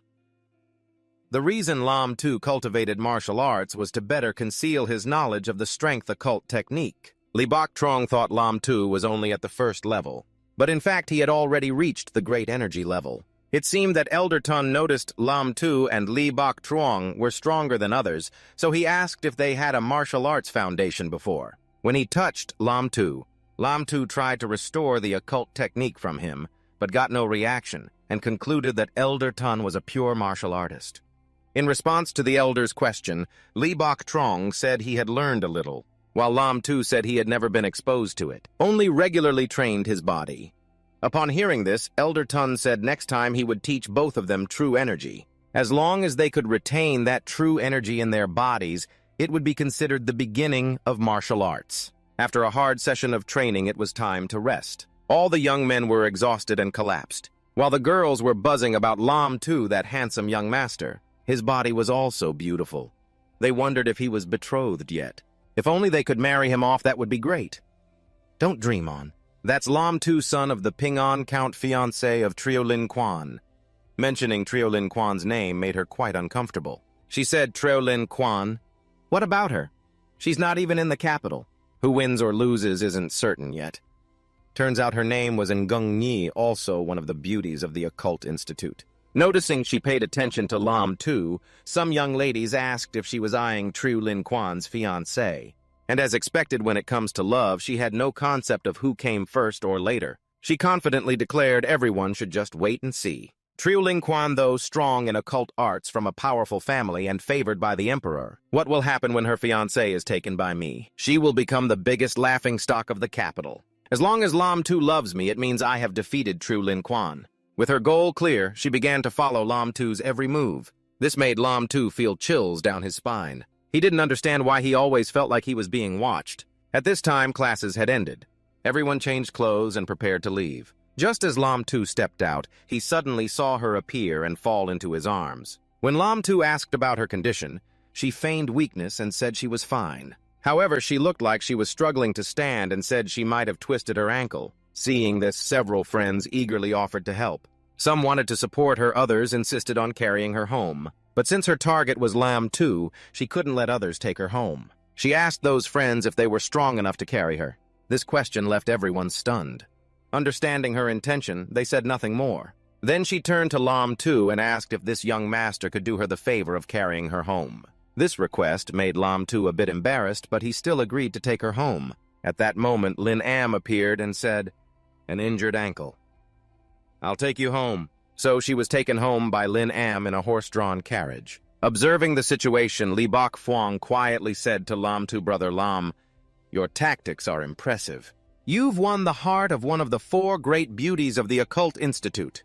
Lam Tu then learned the Occult Institute's 4 great beauties were Lady Lin Am, Princess Manhwa, Lady Uyen Nhi, and Tuyet Ngung Nhi. But Brother Lam, be careful. Countless rich young masters are chasing after Tuyet Ngung Nhi. Li Bok Phuong warned, and he also wondered why she actively approached Lam Tu. Although her occult skill is flight, meaning she can fly, she deliberately asked Lam Tu to carry her. After this incident, Lam Tu definitely saw her as prey. You calculated for a moment and said you would let her know that the best hunter always appears playing the role of the prey as if there was some plan. Lam Tu put his arm around Li Bok Phuong and asked, "Brother Lai, didn't you just arrive at the Occult Institute? How do you know everything? Heh. Brother Lam, if you want to find out about any young lady, just ask me." Li Bok Phuong smiled and replied, "To gather more information about the young ladies at the Occult Institute." Lam Tu invited Li Bok Phuong to the Moonlight Pavilion to talk. The two agreed not to leave until drunk, and as a result, Lam Tu was heavily intoxicated by Li Bok Phuong. He didn't expect that 1,000 cups no drunk young prince like himself would fall before Li Bok Phuong. Upon checking again, Lam Tu found he still only had 3 types of occult arts. He guessed that last night the great strength brought him back. He felt a bit regretful. If Li Bok Phuong had brought him back, maybe he would have gained the lightning occult art by now. But on second thought, Lam Tu told himself the days are still long and there are still many opportunities to restore more occult arts. At the Occult Institute Library today, Lam Tu came to find some books on dark occult arts for the imperial physician. While focused on reading, suddenly Tuyet Nhi Nhi appeared before him and called out, "So, it's young Master Lam. What a coincidence." Still, Lam Tu didn't pay much attention to her. Oh approached Lam Tu and asked if he minded her sitting next to him. Hearing this, Lam Tu said, "The Pavilion of Hidden Classics isn't my personal property, so where do I have the right to say yes or no, miss? Feel free to sit." Free. Ngi Nhi began to sit down, trying to pose seductively confident that with this posture Lam Tu would surely be attracted quickly. But an hour passed, and Lam Tu remained focused on reading without glancing at her even once. Ngi Nhi still persisted in keeping her pose, smiling, but inside she was full of frustration. She wondered if his heart was made of iron to be so cold. Seeing her just sitting there silently, Lam Tu finally spoke. "Miss Ngi Nhi, why aren't you reading, but just watching me?" Hearing Lam Tu call her name, Ngi Nhi was surprised and asked, "You know my name?" Lam Tu smiled. "Miss Ngi Nhi, beautiful and talented. Your reputation is widespread in the Occult Institute. Who doesn't know you?" Ngi Nhi smiled softly. "That's all just rumors. Young Master Lam, don't tease me." Lam Tu then mentioned his engagement, clarifying the matter seriously. "I am already engaged if I get too close to you. Miss Ngi Nhi, it might cause misunderstandings." Ngi Nhi responded, "I know you have a fiancé, but I just want to be friends with you. Doesn't True Lin Quan allow you to be friends with someone of the opposite gender?" Just as she finished, Lam Tu suddenly grabbed her hand tightly, excitedly saying, "If that's the case, then of course I can be friends. From now on, you and I, Miss Ngi Nhi, will be good friends." Hearing this, Ngi Nhi looked happy but also a bit shy. At the Occult Institute, Lam Tu met Li Bok Phuong, who teased him about his drinking capacity not being bad, yet that day he dared to boast 1,000 cups not drunk. He even challenged Li Bok Phuong. Looking back now, Lam Tu feels truly ashamed. While chatting, Ngi Nhi suddenly appeared and said, "You two arrived early." Knowing she mainly wanted to approach Lam Tu, Li Bok Phuong quietly left. Lam Tu enthusiastically greeted Ngi Nhi. "You can't slack off on studying, so arriving early is natural."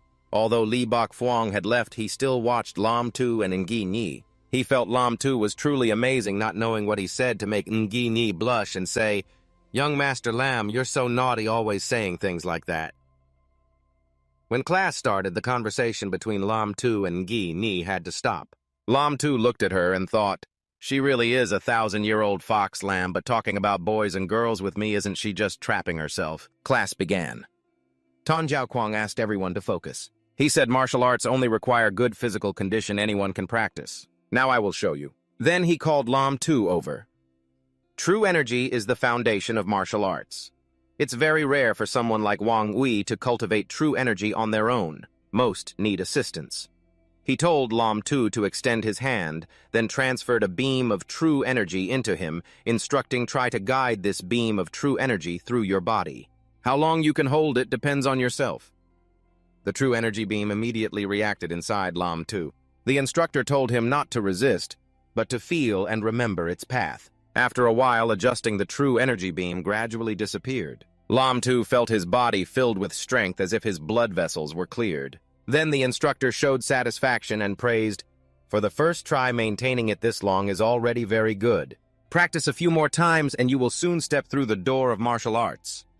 However, the red-haired friend showed dislike towards Lam Tu.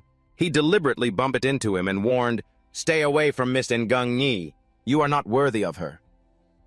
After saying that, he turned his back and left, leaving Lam Tu confused and not understanding what was going on. He didn't know who that guy was. Teacher Lam Tu didn't know his background either. So Li Bak Fuong told Lam Tu all the details.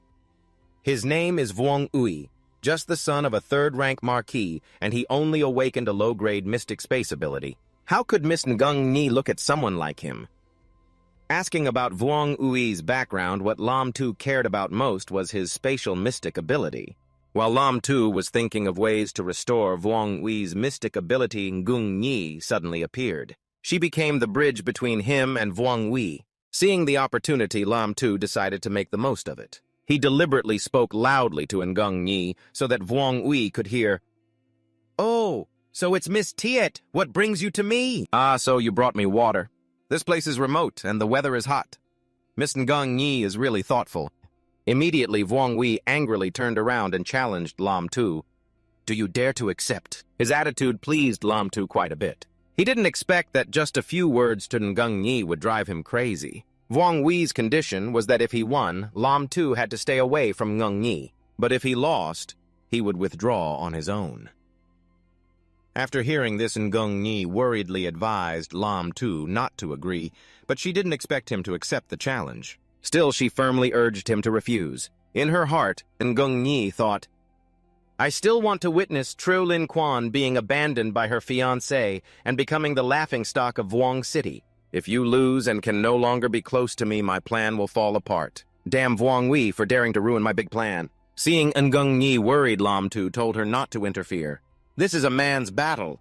Hearing that, she stepped aside and just hoped that Lam Tu would win. The fight began, both holding swords fiercely and staring at each other. Vuong Ui used the big brain technique, throwing all his strength to attack Lam Tu, but Lam Tu not only blocked it, but also used mystic force. Just one sword strike from Vuong Ui was cut off, and he was hit hard on the head by Lam Tu, falling unconscious. Lam Tu didn't expect him to be so easy to deal with. He hadn't even used his full strength. The instructor checked and announced that Vuong Ui was only unconscious.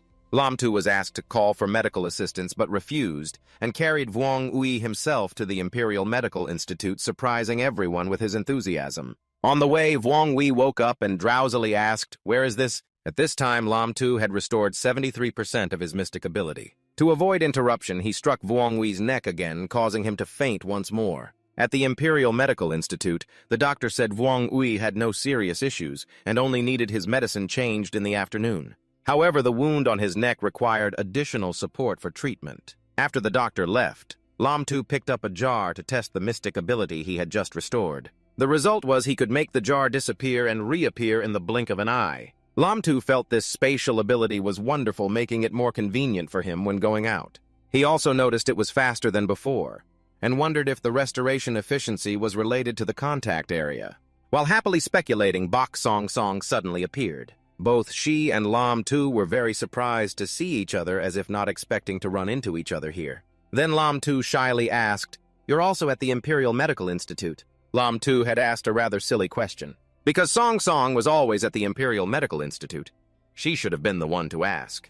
Lam Tu was secretly relieved that Song Song didn't see him use mystic ability, almost revealing his secret. When Song Song asked why he came to the institute, Lam Tu immediately replied that he brought a classmate to Sister Thuong and wanted to take this opportunity to learn medical skills from her. He expressed his desire to first learn how to take a pulse. Teacher Lam Tu was interested in learning, so Song Song began to guide him. She explained that pulse patterns are divided into sinking pulse, deep pulse, floating pulse, and rapid pulse, each with different manifestations. After explaining the theory, Song Song asked Lam Tu to practice immediately by taking her pulse and describing his sensations. She promised to continue guiding him based on the results. Lam Tu started practicing but was actually not interested in learning pulse diagnosis. His main goal was to restore Song Song's healing occult technique. However, after a while trying, he made no progress. This made Lam Tu feel confused. Song Song mistakenly thought he was worried because he couldn't take the pulse and comforted him. When you're new, you have to be patient, no need to rush. Her enthusiasm touched Lam Tu, but his restoration results were still minimal. Lam Tu thought hard but couldn't find the reason. Song Song saw his strange expression and asked. At that moment, Lam Tu was troubled because the system suddenly lost signal, but he tried to stay calm and told Song Song everything was fine. After thinking for a while, he suddenly realized he thought the system hacked others' powers to restore them, but in fact, restoration was awakening his own occult technique. If it is an occult technique, it needs to be constantly awakened to increase its limits. Wait until I awaken the second time, I will definitely succeed. At that moment, the system notified that his skill bar was full and required expansion. Lam Tu held Song Song's hand, thanking her for helping him understand pulse patterns. The atmosphere suddenly turned cold, and Lam Tu realized someone was coming. He quickly let go of Song Song's hand and explained he hadn't done anything wrong. This time, Lin Am didn't demand to fight Lam Tu, but said she was worried about him and came over, but then saw him flirting with another girl. After saying that, she turned and left. Lam Tu hurried after her, trying to explain, I was just learning pulse diagnosis with Song Song. Lin Am didn't believe him and asked him to swear. Lam Tu said, I swear to heaven that I only have a pure master-disciple relationship with Song Song. If there is a single lie, I will... Lin Am interrupted, saying she already believed him. However, she still loudly asked why he didn't finish the oath. Lam Tu anxiously asked, Is there no trust at all between us? This question made Lin Am even angrier. She loudly taught, Repeat after me, if there's a single lie, may heaven strike me down, I won't die peacefully. But faced with that, Lam Tu had to admit, I just wanted to touch that girl's hand, I'm not ashamed at all. Lam Tu's attitude made Lin Am extremely angry. She scolded him, a young man who constantly promises to keep himself pure, but now has broken that promise. Lam Tu, I'm increasingly unable to understand you. Before you mentioned your engagement with your sister to everyone you met, but now you go around flirting everywhere, even asking me if you can break the engagement. What do you really want? Hearing words like keeping oneself chaste. Lam Tu timidly replied, Don't take it to heart, it's just the reckless talk of a young man. Suddenly, Lin Am asked directly, Do you already have someone you like? Lam Tu didn't dare look directly at Lin Am. He nodded and admitted, Yes, I have someone in my heart, and for my whole life I only want to marry her. After hearing that, Lin Am began to guess who Lam Tu's crush was. Recently, she saw him often going to Lahua Garden, so she suspected he liked some performer there. Lam Tu didn't deny it and even acted shy to make Lin Am more convinced. He thought to himself that Lin Am had already prepared the candidate for him. So if he didn't go along, wouldn't that be ungrateful? However, Lin Am knowing his whereabouts made Lam Tu feel she was somewhat strange, but he still didn't completely trust her. Lin Am asked again, Do you really like the supporting actress? How can a supporting actress compare to my big sister? Lam Tu immediately replied, You don't understand love. When I truly love someone, in my eyes, there is only that person. Whether it's your big sister or a heavenly fairy, she becomes dim in front of her. However, this reasoning was not enough to soothe Lin Am. She questioned, If you already have someone in your heart, why did you touch that female imperial physician? If you already have someone in your heart, why do you still fight and even brawl at the Arcane Institute because of Tiet Ngung Nhi? Lam Tu, cornered, had no choice but to ask bitterly, If I said I liked all three of them, would you believe me? Lin Am continued to reason that Lam Tu liked all the beautiful girls. Lam Tu did not refute and even said, I just want to bring a warm home to all the beautiful girls. What's wrong with that? Lin Am still didn't believe it. She said, Someone like you? How could you not like my big sister? Surely you just want to be promiscuous before marriage. Lam Tu immediately rebutted, What do you mean promiscuous before marriage? I am not like that. Now, no matter what Lam Tu said, Lin Am did not believe him. She threatened him, If I catch you flirting around again, I won't be polite. Meanwhile, Vung Wei was gradually recovering but still had to wear a neck brace. He thought silently, Lam Tu was too cruel. If just hitting hard, it's one thing, but why aim at my neck? Wearing this brace is so uncomfortable. At this time, Wei went out to meet a mysterious person. That person sat in a carriage listening to his report. I had a chance to take him down, but my luck wasn't good. The other replied, "Once is bad luck, twice as well, but you can't blame luck every time. Looks like I underestimated him." At Lum Mansion, Lum Tu was bathing and humming a song. He was quite pleased with the newly restored spatial arcane technique today. Although this arcane skill had no combat power, it was very convenient for making some extra money. He thought he could try activating this skill when necessary. Even though it couldn't fight, it was not bad for self-defense. Speaking of self-defense, Lum Tu recalled the time Ton Dailuk almost sacrificed himself to protect him. To ensure safety, he decided to help Dailuk improve his strength. As for restoring arcane techniques, Lum Tu told himself to be more careful. If his sister-in-law found out like today, it would definitely lead to a big disaster. After finishing his calculations, Lum Tu continued singing, "Once dreamed of wandering freely across the horizon. Who knew marrying early and having a child? Once dreamed of riding horses through the flower forests. Who knew there would be a sister-in-law who wouldn't listen?" Today, Lum Tu took Dailuk out, but it was unclear where they were going. Notably, Lum Tu also gave Dailuk a whole box of money to hold. Even though Dailuk asked with suspicion, Lum Tu was determined not to reveal anything. At this moment, he was highly focused, continuously observing around as if searching for something. After a while of checking, Lum Tu finally found the place he needed. It was a place called Tu An Quan. Just a glance outside this place already exuded a powerful and majestic aura. Lum Tu noticed the price list hanging outside the shop. Martial artists of the Earth rank lead their own Chi 1x100 taels, no bargaining. Teaching martial techniques for a month. 100 taels for a year, 100 taels. Back massage, 100 taels. After looking it over, Lum Tu thought to himself, indeed, no matter the era, skill and ability are still the most precious and valuable things. Meanwhile, Dailuk found this price list too expensive, especially the 100 taels fee for a single Chi leading session.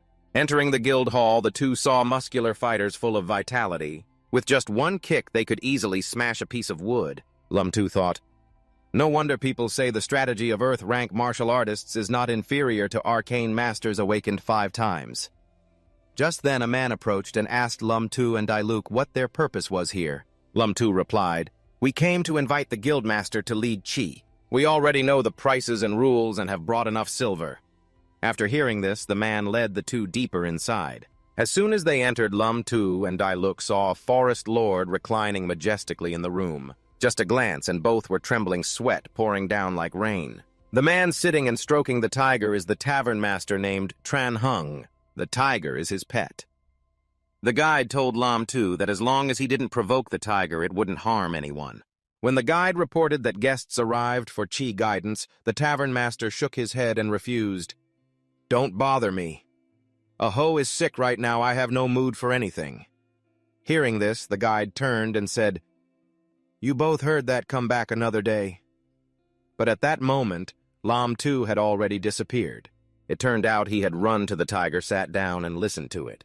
The tiger seemed to be trying to convey that its throat was very uncomfortable.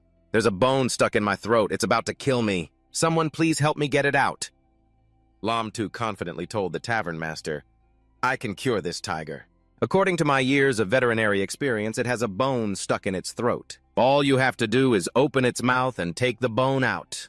Following Lum Tu's advice, the tavern master opened the tiger's mouth and comforted it not to panic. After a moment of searching, he really saw a small bone. Note that this action is extremely dangerous and should not be imitated. The tavern master removed a bone a little longer than his hand. The tiger's problem was solved. The tavern master happily patted Lum Tu's shoulder and said, "Thank you, little brother. I've been worried all morning not knowing what was wrong with a hoe. Luckily, you found the cause. The 2 guests for Chi guidance can start now." Lum Tu pointed to the heavy money box he was holding and said, "This is a small token of our sincerity." The tavern master laughed loudly. "No need for silver. When you successfully guide Chi, I won't charge you." Dolly was very happy, but still shy. Lum Tu quietly rejoiced, thinking that this time the exotic animal language skill saved him hundreds of taels. He thought to himself that when Miss Hai Duong gets her body back, he would invite her to open a veterinary clinic together to earn some money. Thinking of this, Lum Tu felt extremely excited. It seems the opportunity to get rich in this world is not difficult at all. Since earlier, Dolly had been standing there like a stone statue, making Lam Tu unable to hold back and shout, "The tavern master already said it clearly. Why are you just standing there? Hurry up!" Only when Lam Tu reminded him did Dolly realize that today he came here to receive chi guidance from the tavern master. Before that, he thought his young master was the one to get chi guidance. Seeing Dolly still hesitant, Lam Tu lightly kicked his butt and urged, "If you don't go up, then am I supposed to go? After all, are you protecting me, or am I protecting you?" But soon Dolly successfully received chi guidance from the tavern master. His speed surprised the tavern master because after only one try, Dolly achieved results beyond expectations. After finishing, Dolly felt his body full of vitality. The tavern master looked at him regretfully. If Dolly had started training 25 years earlier, his strength might have far surpassed yours. Lam Tu was very admiring of Dolly's talent. He even wished he could trade places with him. When everything with Dolly was settled, the tavern master glanced at Lam Tu and said, "Little brother, your personality isn't bad. Want to try guiding chi? It's free." Seizing such a good opportunity, Lam Tu immediately agreed. He even promised the tavern master that if anything happened to Ah Ho in the future, just come find him. Hearing this, the tavern master was very pleased, and resolutely told Lam Tu, "If you don't succeed in initiating today, don't come back." The tavern master's words only made Lam Tu more determined and passionate, and this was the tavern master's condition after guiding Lam Tu's chi. When his disciple asked, he could only sigh 20 times exactly, 20 times. "Do you know what I went through during that one watch? I was almost drained dry. It's too traumatic." Meanwhile, Lam Tu was still diligently training. After that chi guidance, his power increased significantly. Although he couldn't yet reach the level of a punch that causes a sonic boom like Lin Am, the result was not bad. Lam Tu began to dream of reaching the highest realm, chopping mountains and splitting clouds. One finger could cut a river, making Lin Am no longer a rival. By then, Lin Am's sister-in-law would have to depend on him. Lost in his imagination, Lam Tu laughed out loud. Unexpectedly, Lin Am was standing right behind him watching Lam Tu's expression. Lin Am guessed that you were thinking about something bad. She immediately said, "What are you thinking? Quick, come with me." Lam Tu was surprised to see Lin appear at this time because this was supposed to be her training period. Lin explained, "You've been improving very fast lately. Training every 3 days is no longer effective. Follow me and I'll take you to another place." Lin enthusiasm made Lam Tu a bit worried, but he still couldn't guess what was about to happen. The place Lin wanted to take him to was Thien Tu Vien, a place reserved for only 10 outstanding geniuses. Lam Tu felt that as a student of Huang Tu Vien, it would be hard for him to enter this place. Lin reassured him, "My sister is the real genius. Don't worry, I've already gotten permission from the headmaster. You can enter now." As soon as he stepped through the gate, Lam Tu felt freezing cold, trembling. He asked Lin "It's so cold here, do you usually train here?" Lin didn't answer, just ordered, "Stop talking nonsense. Hurry inside." Their training room had an ice bed. There were also a few penguins around. Seeing Lin prepare to sit on the ice bed, Lam Tu hurriedly objected, "Lin if you want to send me off to the underworld, just say it straight. Don't force me to sit on that bed." Lin coldly replied, "You just sit next to the training bed with me. No one is forcing you to sit on the bed." Hearing this, Lam Tu breathed a sigh of relief and joked, "Why didn't you say so earlier?" Watching Lin sit comfortably on the ice bed. Lam Tu thought to himself, "Sitting directly on that, does it really not freeze your butt? My sister-in-law looks so comfortable sitting on the bed. Maybe sitting next to the bed isn't that cold either." But in reality, he only felt a sharp coldness piercing straight to his brain. Lam Tu's bone-chilling appearance made Lin quite satisfied. She thought to herself, "I don't believe with this condition you still have the energy to flirt around." At this moment, Lam Tu really didn't expect that a small, mystical ice bed could drain him so much. The bone-deep cold was almost unbearable. After sitting for a while, he asked Lin "Can I rest a bit?" Lin smiled slightly and replied, "Rest what? Is strength more important or rest more important?" In the following days at the Di Thuat Vien, Lam Tu looked noticeably more lethargic. When Ngung Nhi invited him to go boating on the lake, he immediately declined, complaining that he wasn't feeling well today. Then Bach Song asked if he wanted to discuss medicine, but Lam Tu still shook his head, dragging his heavy steps and saying, "I'm too tired." Not stopping there, another girl invited him to listen to singing, but Lum Tu was no longer in the mood. He even said bluntly, "You don't need to say more. I have no such worldly desires." Now Lum Tu was completely exhausted. Tears flowed inward. He could only silently lament, when will this life finally end? And before it was once every 3 days, now it was 3 times a day. Back home, Lum Tu immediately collapsed onto his bed, complaining, "These past few days, every day, Lin has drained me so much I don't even have time to study the mystical sound cultivation manual for the imperial physician. After enduring Lin harsh training, I'm just about to awaken again." The next morning, as soon as he woke up, Lum Tu heard the loud bell that Lin was looking for him. It seemed he had gotten used to her training intensity, so he immediately started moving his limbs, preparing mentally. He thought to himself, it's okay for strength. For the freedom to ride and roam. Lin can keep tormenting me. But things didn't go as he thought. Today, Lin came to inform him that she would have to leave for a while. Hearing this, Lum Tu immediately looked unusually cheerful, even overly happy. In contrast to Lum Tu's expression, Lin irritably instructed, "My mother wants to go home to visit relatives. I have to go with her. I will be away from the capital for a while. You've also had a break these days, no need to train anymore. When I come back, I'll probably be able to help you awaken again." Seeing Lum Tu overly happy, Lin curiously asked, "Why are you so happy?" Lum Tu dared not say he was happy because she was leaving, so he quickly replied, "I was just thinking about some happy things." Before getting on the carriage, Lin added, "While I'm gone, you're not allowed to go out flirting so I can be at ease." Lum Tu raised his hand to swear, "Don't worry, Lin I will definitely behave obediently at home." But in his heart, he thought differently. Behaving obediently at home. That's strange. At La Huayen, Miss Tai was sadly thinking about Lum Tu because he hadn't come to listen to her sing for several days. She believed that the young masters of Vung Do only had fleeting fancies. A few days ago he liked Thai, then after a few days he liked Than Diep. Perhaps that young master had already forgotten about her. Just then, Lum Tu suddenly appeared excitedly and said, "Miss Tai, look what I brought for you." Seeing Lum Tu arrive, Miss Tai was extremely happy. Her expression at that moment was full of happiness. Lum Tu immediately held up a notebook and said, "This book contains detailed introductions to sound-based mystical arts, including notes on melodies to enhance cultivation. You can take a look and copy one for yourself afterward." This notebook was like a treasure to Miss Tai. She hugged it to her chest, moved to tears. She asked Lum Tu, "How should I thank you, young master?" Seeing her tear up, Lum Tu gently wiped her tears and said, "Miss Tai, your singing has helped me relieve a lot of pressure and loneliness. This is the best repayment I can give." Miss Tai hesitated and asked, "You have helped me so much, but I still don't know your full name." Lum Tu replied, "I am Lum Tu."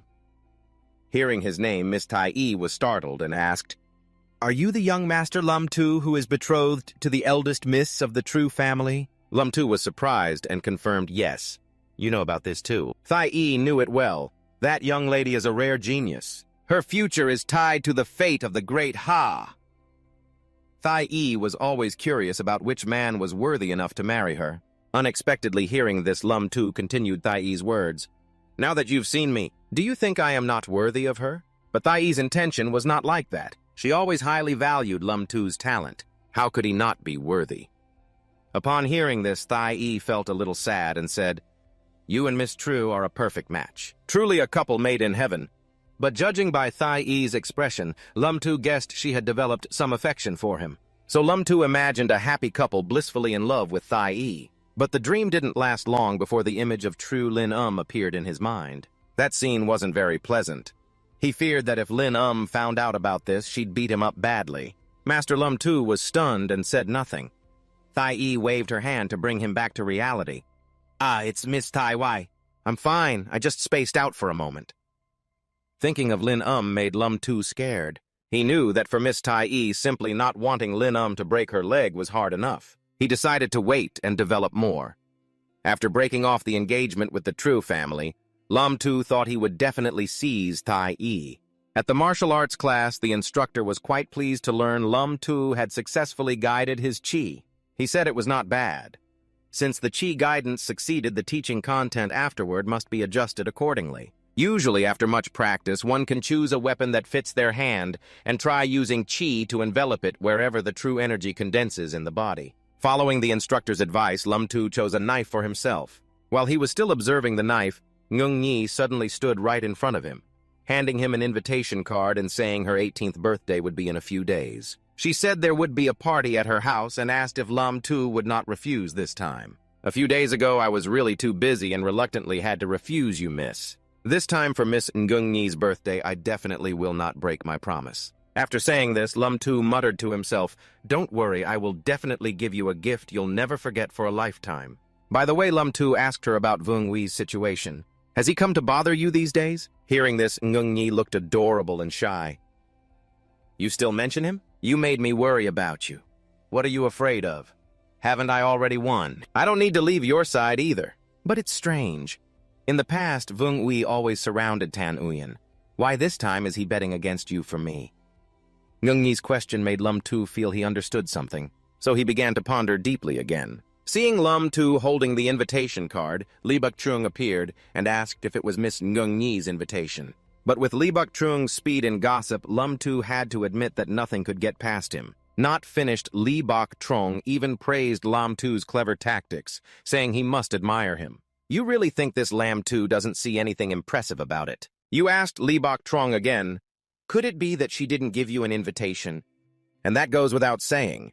The birthday of the precious gem in the Tiet National Duke's household isn't something everyone can attend. Tiet Vo Dao has many people like that. If you got the invitation, you're the only one. Hearing that, Lam Tu curiously asked if Vuong Ui had one. Regarding Vuong Ui, Buk-trong guessed he probably did since his father is the Guang'an Marquis. Logically, he should have an invitation, but last time Vuong Ui lost a bet to Lam Tu. Li Bok-trong was sure that even if Miss Nuguni gave him an invitation, he wouldn't have the face to go. Lam Tu and Li Bok-trong had been talking all along, and Vuong Ui heard everything. He muttered to himself, "Could you keep your voice down when talking about others? I heard everything." After class, Lam Tu and Li Bok-trong invited each other to eat at Trich Nuiet Lao, but when they got there, Lam Tu refused to go in and just stood outside staring. Seeing that Li Bok-trong had to urge him to go inside quickly, asking why he was just standing there. At this point, Lam Tu tentatively suggested it was getting boring eating only at Trich Nuiet Lao. "How about we try going to Thien Huang Lao?" Hearing the name Thien Huang Lao, Li Bok-trong showed hesitation. He advised that other taverns are fine, but Thien Huang Lao should be avoided because it belongs to the Vin Bin Marquis' estate. The Vin Bin Marquis had repeatedly come to the Zhao family asking to marry Zhao Ling Quan for his son, but was always rejected due to a prior engagement. But the power of the Vin Bin Marquis is considerable. Guang'an Marquis Trung Dong Ba Tan Iba, along with Dong Tan Ling and Dong Tan Wei, are all his subordinates. With such tangled connections, even if the manager of Tien Huang Lao welcomes you, would you dare to eat there comfortably? Because the young Master Ngo, who deliberately provoked Lam Tu earlier, also came to eat at Trich Nuiet Lao today. After finishing his meal, he felt the food here was quite ordinary, incomparable to Tien Huang Lao. He regretted that last time's affair was ruined and felt he had no face to return. The brother was muttering to himself when suddenly he saw Lam Tu right in front of him. Every time he saw Lam Tu, he would turn pale from fear of past events, but Lam Tu appeared very friendly. He waved and smiled, saying, "Hello, brother, we meet again." Startled, he immediately went on the defensive and asked, "What do you want? I haven't bothered you lately." "Oh, don't be afraid, I have no intention of doing anything to you. I just want to ask you something. I know last time you were instigated by someone else. So can you tell me who is behind it?" Hearing Lam Tu's question, he acted as if he didn't understand what he was talking about. "But I really didn't expect you to be so loyal," Lam Tu said, making him hastily explain, "I often go to Tien Huang Lao to eat and have a good relationship with the manager. You helped Trich Nguet Lao make ice to steal their customers. I didn't like that, so I wanted to teach you a lesson." After hearing this, Lam Tu's tone became more serious and warning. "If you act on your own like that, don't blame me. Coincidentally, His Majesty summoned me to the palace tomorrow to make ice. I will break 3 of my ribs myself and tell the palace people that you knew I wanted to enter the palace, but deliberately hurt me badly. You should prepare for the worst. Have a good meal, he. Good luck." Lam Tu's words scared young Master Ngo so much he cried out loud. He didn't know what to do except call Lam Tu shameless. But no matter how much he cursed, Lam Tu didn't care.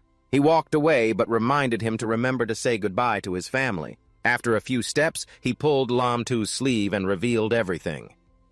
Actually, that matter was instigated by the eldest young master Xuan Duong of the Vin Bin Marquis estate to frame me. There is a debtor and a creditor.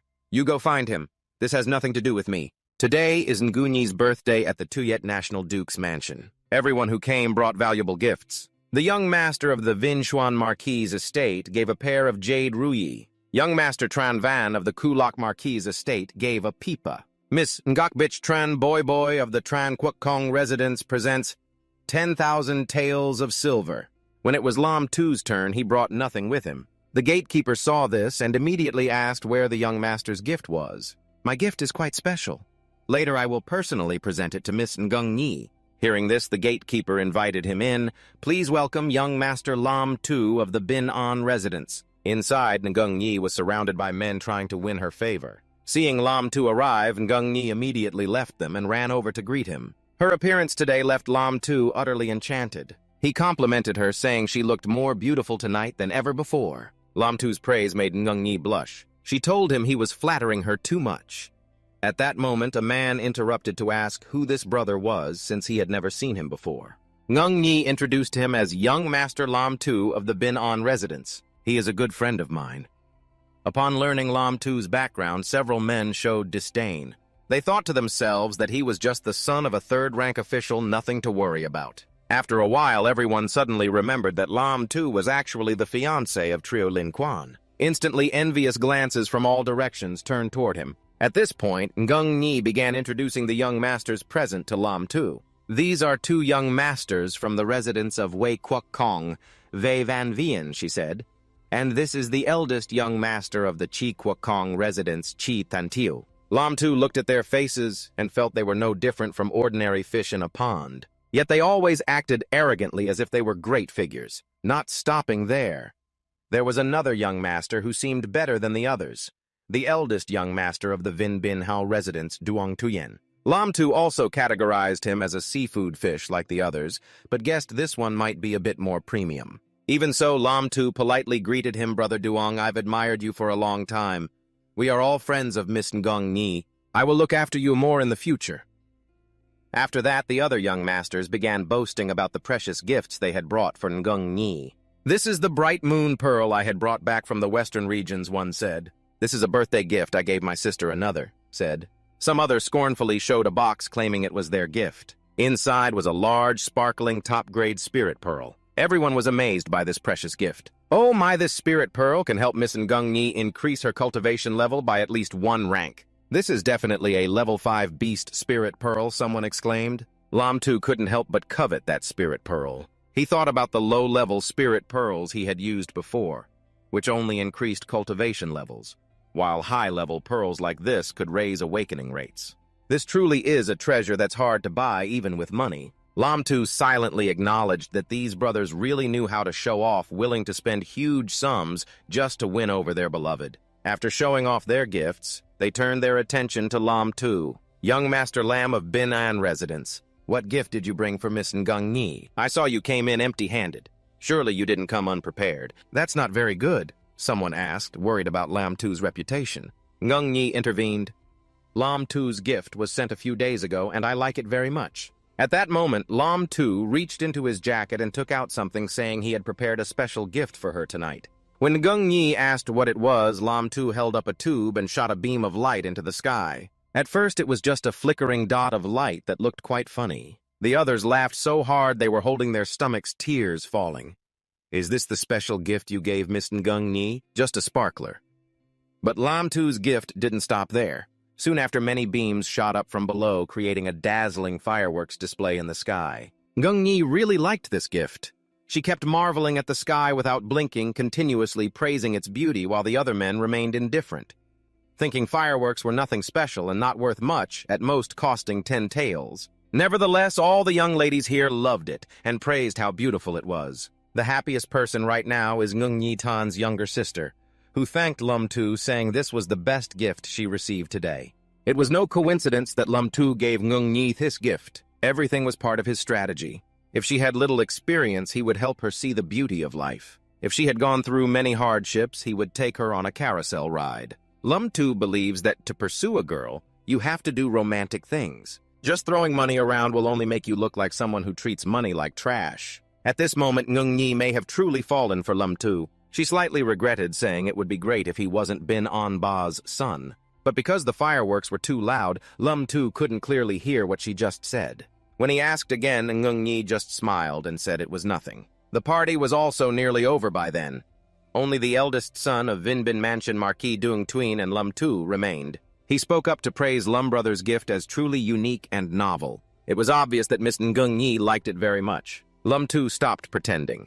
He straightforwardly said there were only the two of them here, so he didn't need to act anymore. I know well that the incident at Thien Hang Lo was directed by you. Vung Wee's challenge to me was also your plan, right? And Trung Dung Ba is also your father's subordinate. So Tan Thong provoking me was arranged by you too, wasn't it? Twin Jung's face remained cold as money after hearing this calmly responding Lum brother.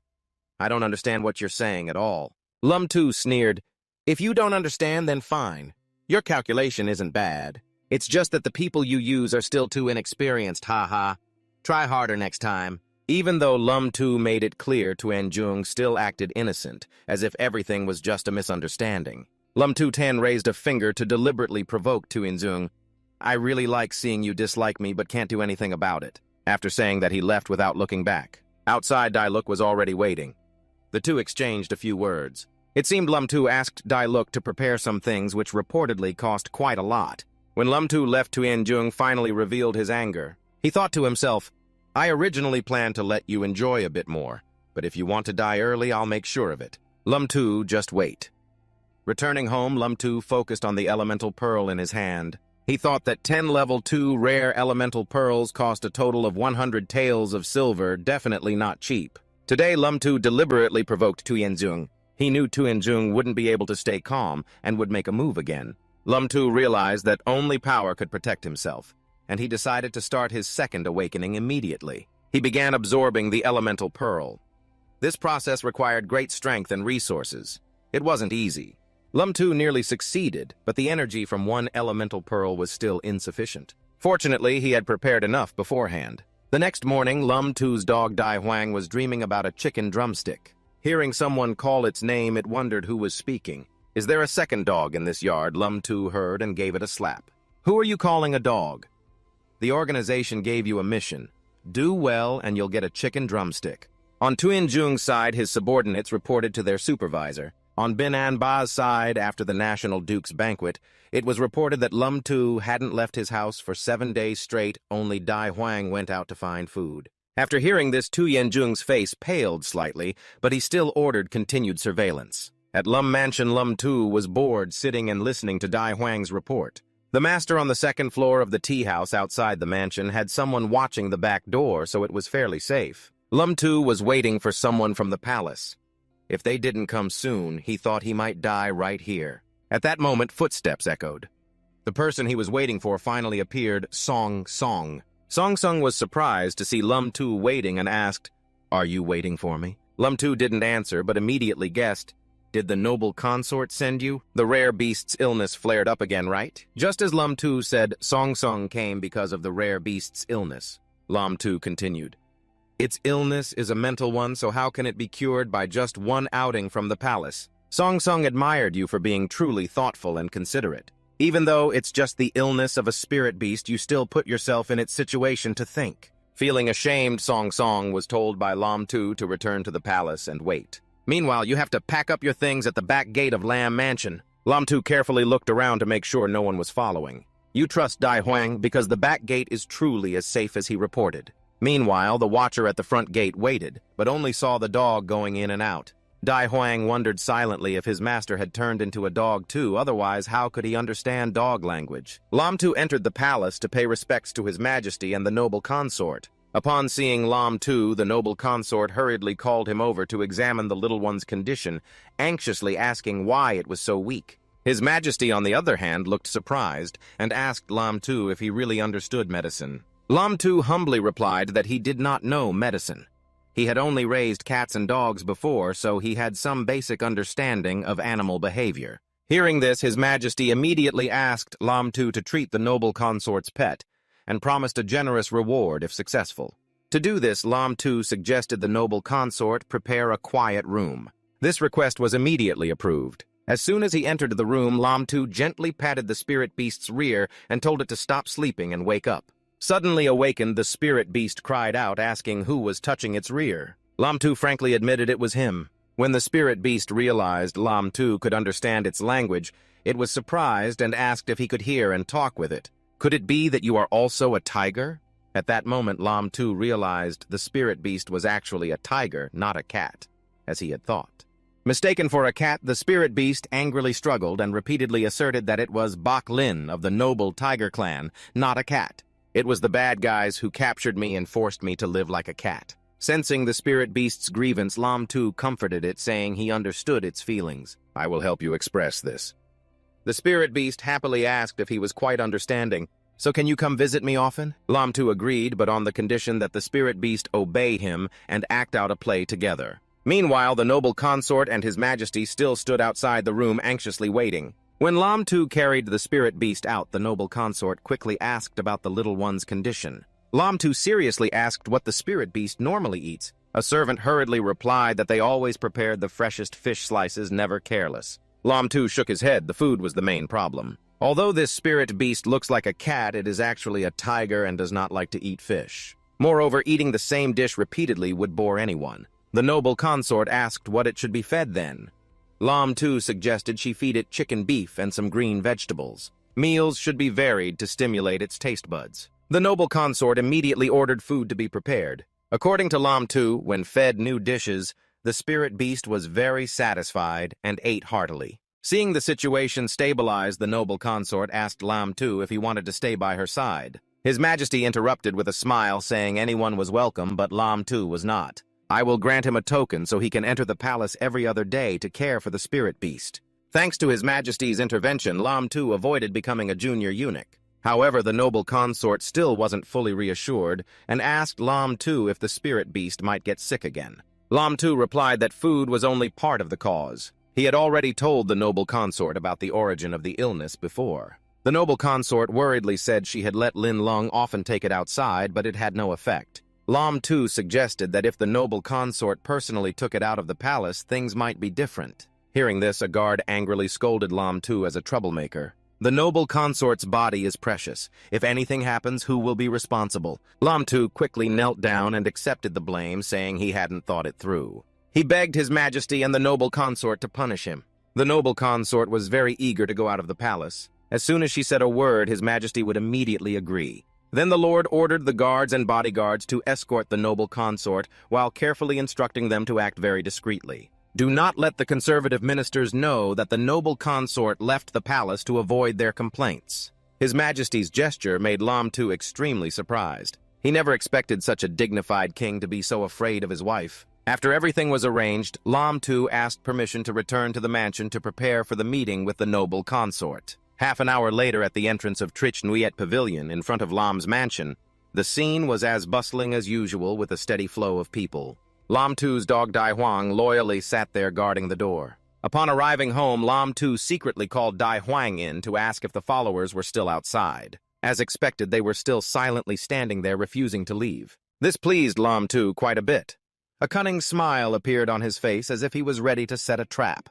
After careful calculation, Lam Tu calmly stepped out of the mansion through the main gate, no longer sneaky like before. Seeing him appear, the two followers hurriedly reported to their master. Following the plan, Lam Tu and the noble consort met in front of Trich Nguyen Pavilion. The noble consort told him to just call her madam to avoid drawing attention. At this moment, she looked very happy and praised Lam Tu for being right. After taking the child out of the palace, she had become noticeably livelier. The noble consort's spirit beast also winked at Lam Tu as if asking for his opinion on its behavior. Lam Tu responded with an approving wink. Although eager to leave the palace, the noble consort really didn't know what to do. Lam Tu Ten suggested she take the spirit beast for a 1-hour stroll in the city as a casual activity to relieve her worries. The noble consort asked in surprise, "A stroll? What do you mean? I've never tried it before." Lam Tu explained that a stroll meant freely walking around the streets of the capital city. You look at whatever you want, buy whatever you want. Before long, the noble consort found something she liked, a hairpin. She exclaimed, "I have never seen jewelry like this before." The seller enthusiastically introduced, "These are the newest designs," and invited the noble consort to try them on. Within 3 seconds, she was satisfied and decided to buy it immediately. It's been a long time since the madam has been this happy, the bodyguard thought. He reassessed Lam Tu, thinking that although he was somewhat reckless, he had unintentionally done a good deed. Not stopping at the hairpin, the noble consort bought many more items to the point the bodyguard had no hands free to carry them all. When it was noon, the bodyguard suggested the noble consort have a meal at Trich Nuet Pavilion, since he heard the food there was very delicious. The noble consort agreed immediately. However, Lam Tu had another suggestion. There's a small restaurant nearby that serves quite delicious Jiangnan dishes. Madam, would you like to try it? Hearing Jiangnan cuisine, the noble consort thought for a moment, then nodded to go to the restaurant. The bodyguard was slightly worried. A small place like that with a mixed crowd, it might not be safe. But the noble consort insisted, "No one knows my identity. We are just ordinary people coming to have a meal." At the Jiangnan restaurant, many dishes were served: salted crystal water, duck rice, field crickets, horseshoe-shaped cakes, and loofah with 100 fruit. Just one bite and the noble consort felt extremely satisfied, as if the taste of her homeland was flooding back. She intended to compare it with palace food, but quickly corrected herself. There are Jiangnan chefs at home too, but the food is served cold. It's been a long time since I've tasted this flavor. Lam Tu smiled and advised the noble consort to eat her fill. She was also very pleased with the meal, praising Lam Tu for knowing how to make others happy. Perhaps this will be a day the noble consort will always remember. But the entire event had been carefully observed and recorded by someone. In an instant, every detail was reported to Duong Tuyen. Lam Tu was sweet-talking and charming a madam on the street. That madam was not only beautiful, but also exuded a noble aura. After the meal, the two discussed going together to La Hoa Garden to enjoy some singing. Hearing this, Duong Tuyen was extremely angry and upset. He believed Lam Tu was betrothed to Lin Quan, but still dared to flirt outside. Therefore, he immediately ordered his subordinates to act. At La Hoa Garden, in a luxurious room on the second floor, Miss Tai Wai is engrossed in playing the zither and singing. "I have a love song to sing for everyone to enjoy. I hope everyone will relax and listen to this gentle melody as I convey my feelings through each verse." The melody sung by Tai Wai made the noble consort realize it was a familiar folk song from Jiangnan. The noble consort hadn't returned there in over 10 years. Everything Lam Tu prepared today was related to Jiangnan. The noble consort suddenly asked, "Could it be that you already know I'm from Jiangnan?" Lam Tu nodded, admitting that when he heard the madam speak, he recognized the distinctive accent of people from Jiangnan. He boldly guessed that the madam was born and raised in that land. "Oh, really? But you grew up in the capital. How could you recognize the Jiangnan accent?" This question made Lam Tu a bit embarrassed. At first, he intended to say he had a girlfriend, but quickly changed his mind and explained that he had a friend who was also from Jiangnan, so he recognized the accent. Today, the noble consort felt Lam Tu was very thoughtful and did not hesitate to praise him.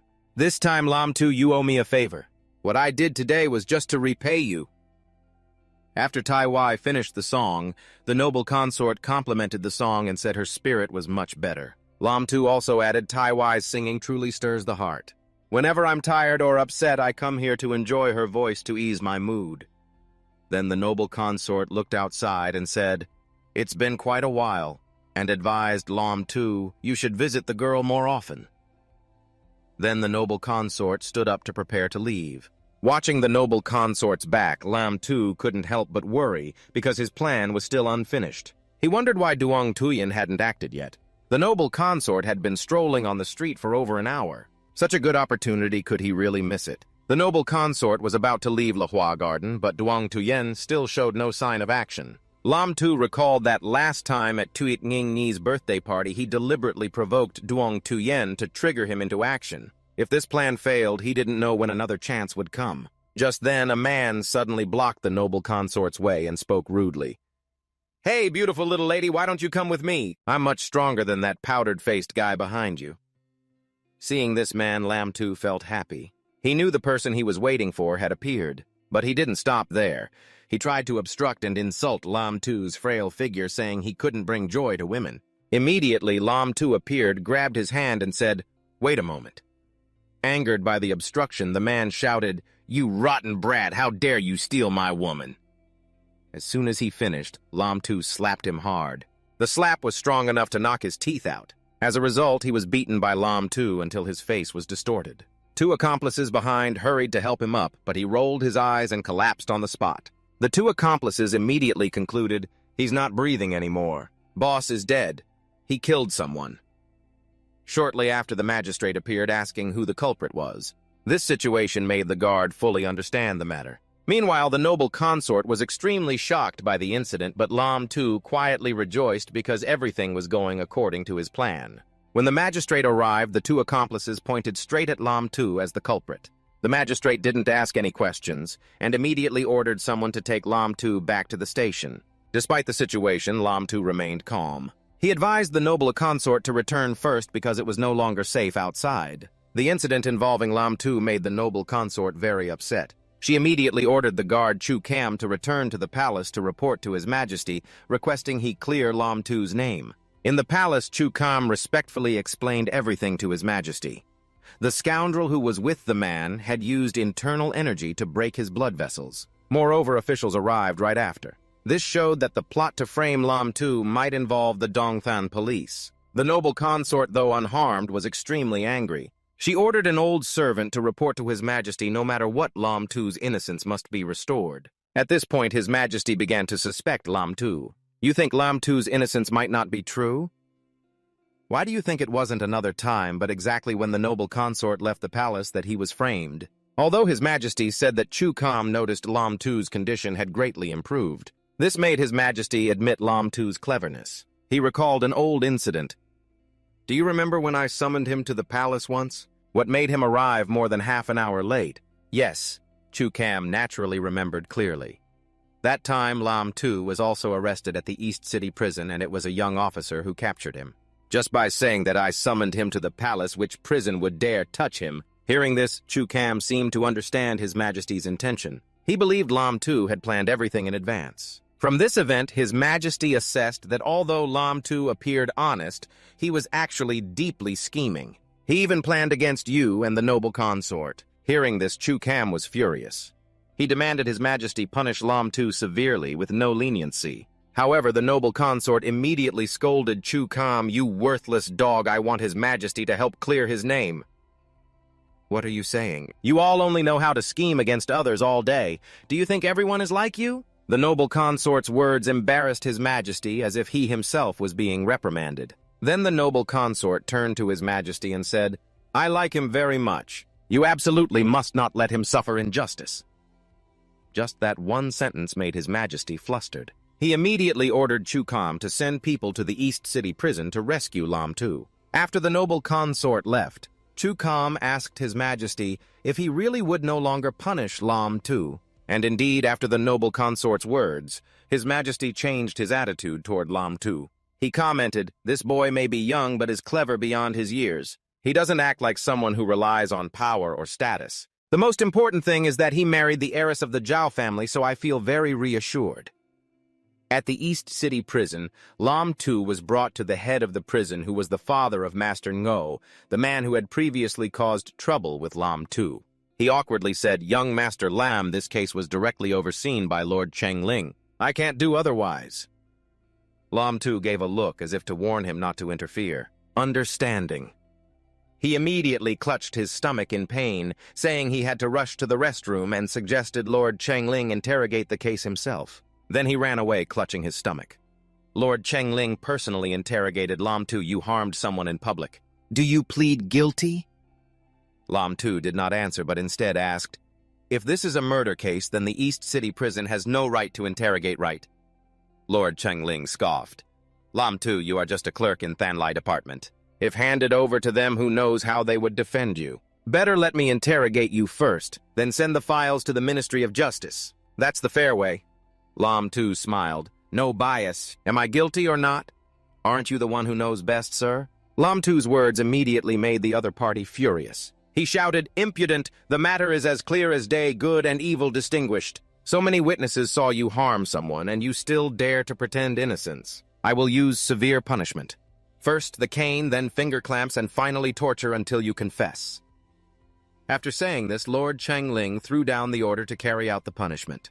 But before the order hit the ground, a dart suddenly appeared and sliced the order in half. The East City Lord saw this and panicked, stammering, "Secret Investigation Department, you are from the Secret Investigation Department." The situation completely reversed. Lam Tu began to threaten him. Is the East City Lord really afraid now? Oppressing the common people must come with punishment one day. The matter is clear, good and evil distinguished. What crime does someone who disrespects royal law like you deserve? Lam Tu's words made Lord Chengling tremble and faint from fear right there. Even fainted, he could not escape the truth. Chu Kam ordered to revive him and continue the punishment. Thinking everything was settled, Lam Tu happily thanked Chief Chu for appearing just in time to save him. This time it was thanks to the lady protecting you. Next time, if you dare to plot against His Majesty again, I'm afraid you won't be as lucky as this time. As Chief Chu finished speaking, Lam Tu immediately realized his plan had been uncovered. Without the lady's help, you would definitely face a long prison sentence. From this incident, Lam Tu learned a lesson: you can't just focus on plucking one goat's hair. Planning twice in a row caused him to be counterattacked. At this moment, Lord Than Len had regained consciousness and was being badly beaten. Unable to bear the pain, he agreed to confess everything. After Lord Than Len confessed, Lam Tu didn't stay any longer. He asked for permission to leave, but just as he was about to go, he smelled a strong, foul odor. Lam Tu covered his nose and asked, "Whose dung pit is this?" It turned out the bad smell was coming from Lord Than Len himself. He complained that he had been stuck in the restroom for half an hour and still couldn't escape. Seeing the scene, Lam Tu immediately spoke up to help. Chief Steward Chu said, "This case has nothing to do with the Eastern City Commander. He even reminded me earlier." Hearing this, Chief Steward Chu stopped detaining the Eastern City Commander. He ordered his men to release him immediately. The Eastern City Division and the Ministry of Justice will pay special attention to this case. Lam Tu won't be able to escape this charge. After hearing this, Duong Tuyen looked satisfied, thinking everything was going according to his plan. He believed that as long as it was certain Lam Tu was guilty of harming others, the trio family would never marry Lien Quan to a criminal. At the Vin Bin Marquis residence, Duong Tuyen's father heard the news that his son was confronting the son of the Bin On Count. He immediately asked Duong Tuyen if it was true. Duong Tuyen frankly replied, "Lam Tu is not worthy of Trio Lin Quan." When his father asked if Duong Tuyen himself was worthy of Trio Lin Quan, he honestly admitted he was not, and didn't even have any special skills. If she were to marry the Crown Prince, or Prince Trio, he would have no objections, but marrying a worthless man like Lam Tu was unacceptable. If Duong Tuyen thought that way, he would be disappointed because his father assured him the emperor would not cancel the engagement between the Trio and Lam families. Hearing this, Duong Tuyen questioned his father why, but before he could get an answer, Chief Steward Chu appeared. Duong Tuyen's father told him to speak frankly if he had any business. This time, Chief Steward Chu didn't come alone, but brought several others. "Greetings, Vin Bin Marquis. We don't mean to say the Marquis is not loyal to An Min, but young Master Duong has been somewhat poorly managed. This time, he committed a serious crime." After saying that, he ordered Duong Tuyen to be arrested immediately in the Imperial Palace. When Lam Tu appeared, the spirit beast was extremely happy. It asked him why he arrived so quickly. When meeting Lam Tu, not only was the spirit beast happy, but the noble consort was also very joyful. She asked if anyone had harmed him. Lam Tu replied that everything was fine thanks to Chief Steward Chu's timely arrival. Hearing that, the noble consort looked proud and challenged him to dare not obey her or she would strip him. This time, Lam Tu realized the emperor already knew his plan. He decided to admit openly in hopes of mercy. Lam Tu suddenly spoke to the noble consort.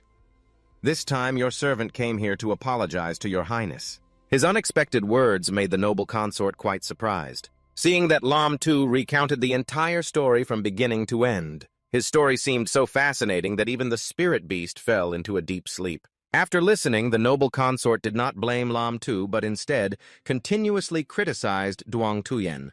"That Duong fellow always hides behind the scenes to escape responsibility. I despise sly and cunning people like him the most." After scolding Duong Tuyen, the noble consort praised Lam Tu. "I never expected you to seem foolish normally, but could come up with a way to handle the Marquis's residence. Truly smart and quick-witted." Hearing this, Lam Tu commented, "Your Highness also has double standards." The noble consort looked puzzled. Lam Tu explained that double standards meant when he and Duong Tuyen did the same thing, she called Duong sly but praised him as smart. To the noble consort, this was completely reasonable. She believed Lam Tu treated the spirit beast and others well, so she valued him. Afterwards, the noble consort decided to recognize Lam Tu as one of Changchun Palace. She declared she would protect him so no one would bully him. After hearing this, Lam Tu whispered something to the spirit beast. Immediately it ran to the noble consort and gently kissed her cheek. The noble consort was very excited and asked Lam Tu if he told it to do that. Lam Tu smiled and replied, "Your servant is capable of that. Surely it was because your highness's heavenly beauty and unmatched charm even the spirit beast couldn't resist." Lam Tu's compliment made the noble consort blush. She said, "I'm old now, you don't have to say those things just to please me." Although the noble consort said that, Lam Tu continued, "How is the noble consort old? When the person and Princess Manhwa stood together, anyone who didn't know might think they were sisters."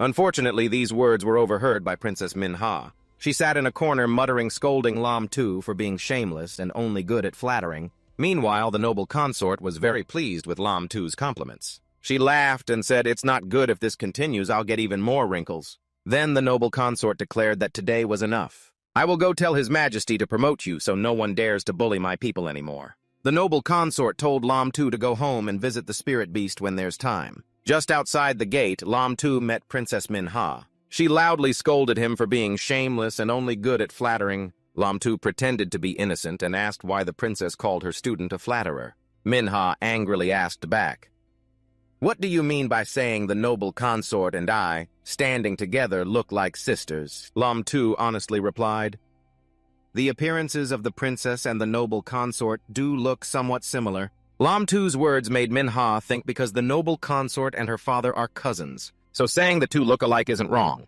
But while Manhwa was still hesitating, Lam Tu had planned to tease her. He gave a sly smile and loudly said, "Little sister, the noble consort and the princess standing together really do look alike." These words were basically implying the princess is old, which made her furious. Still, Lam Tu kept teasing, sticking out his tongue, making Manhwa even angrier.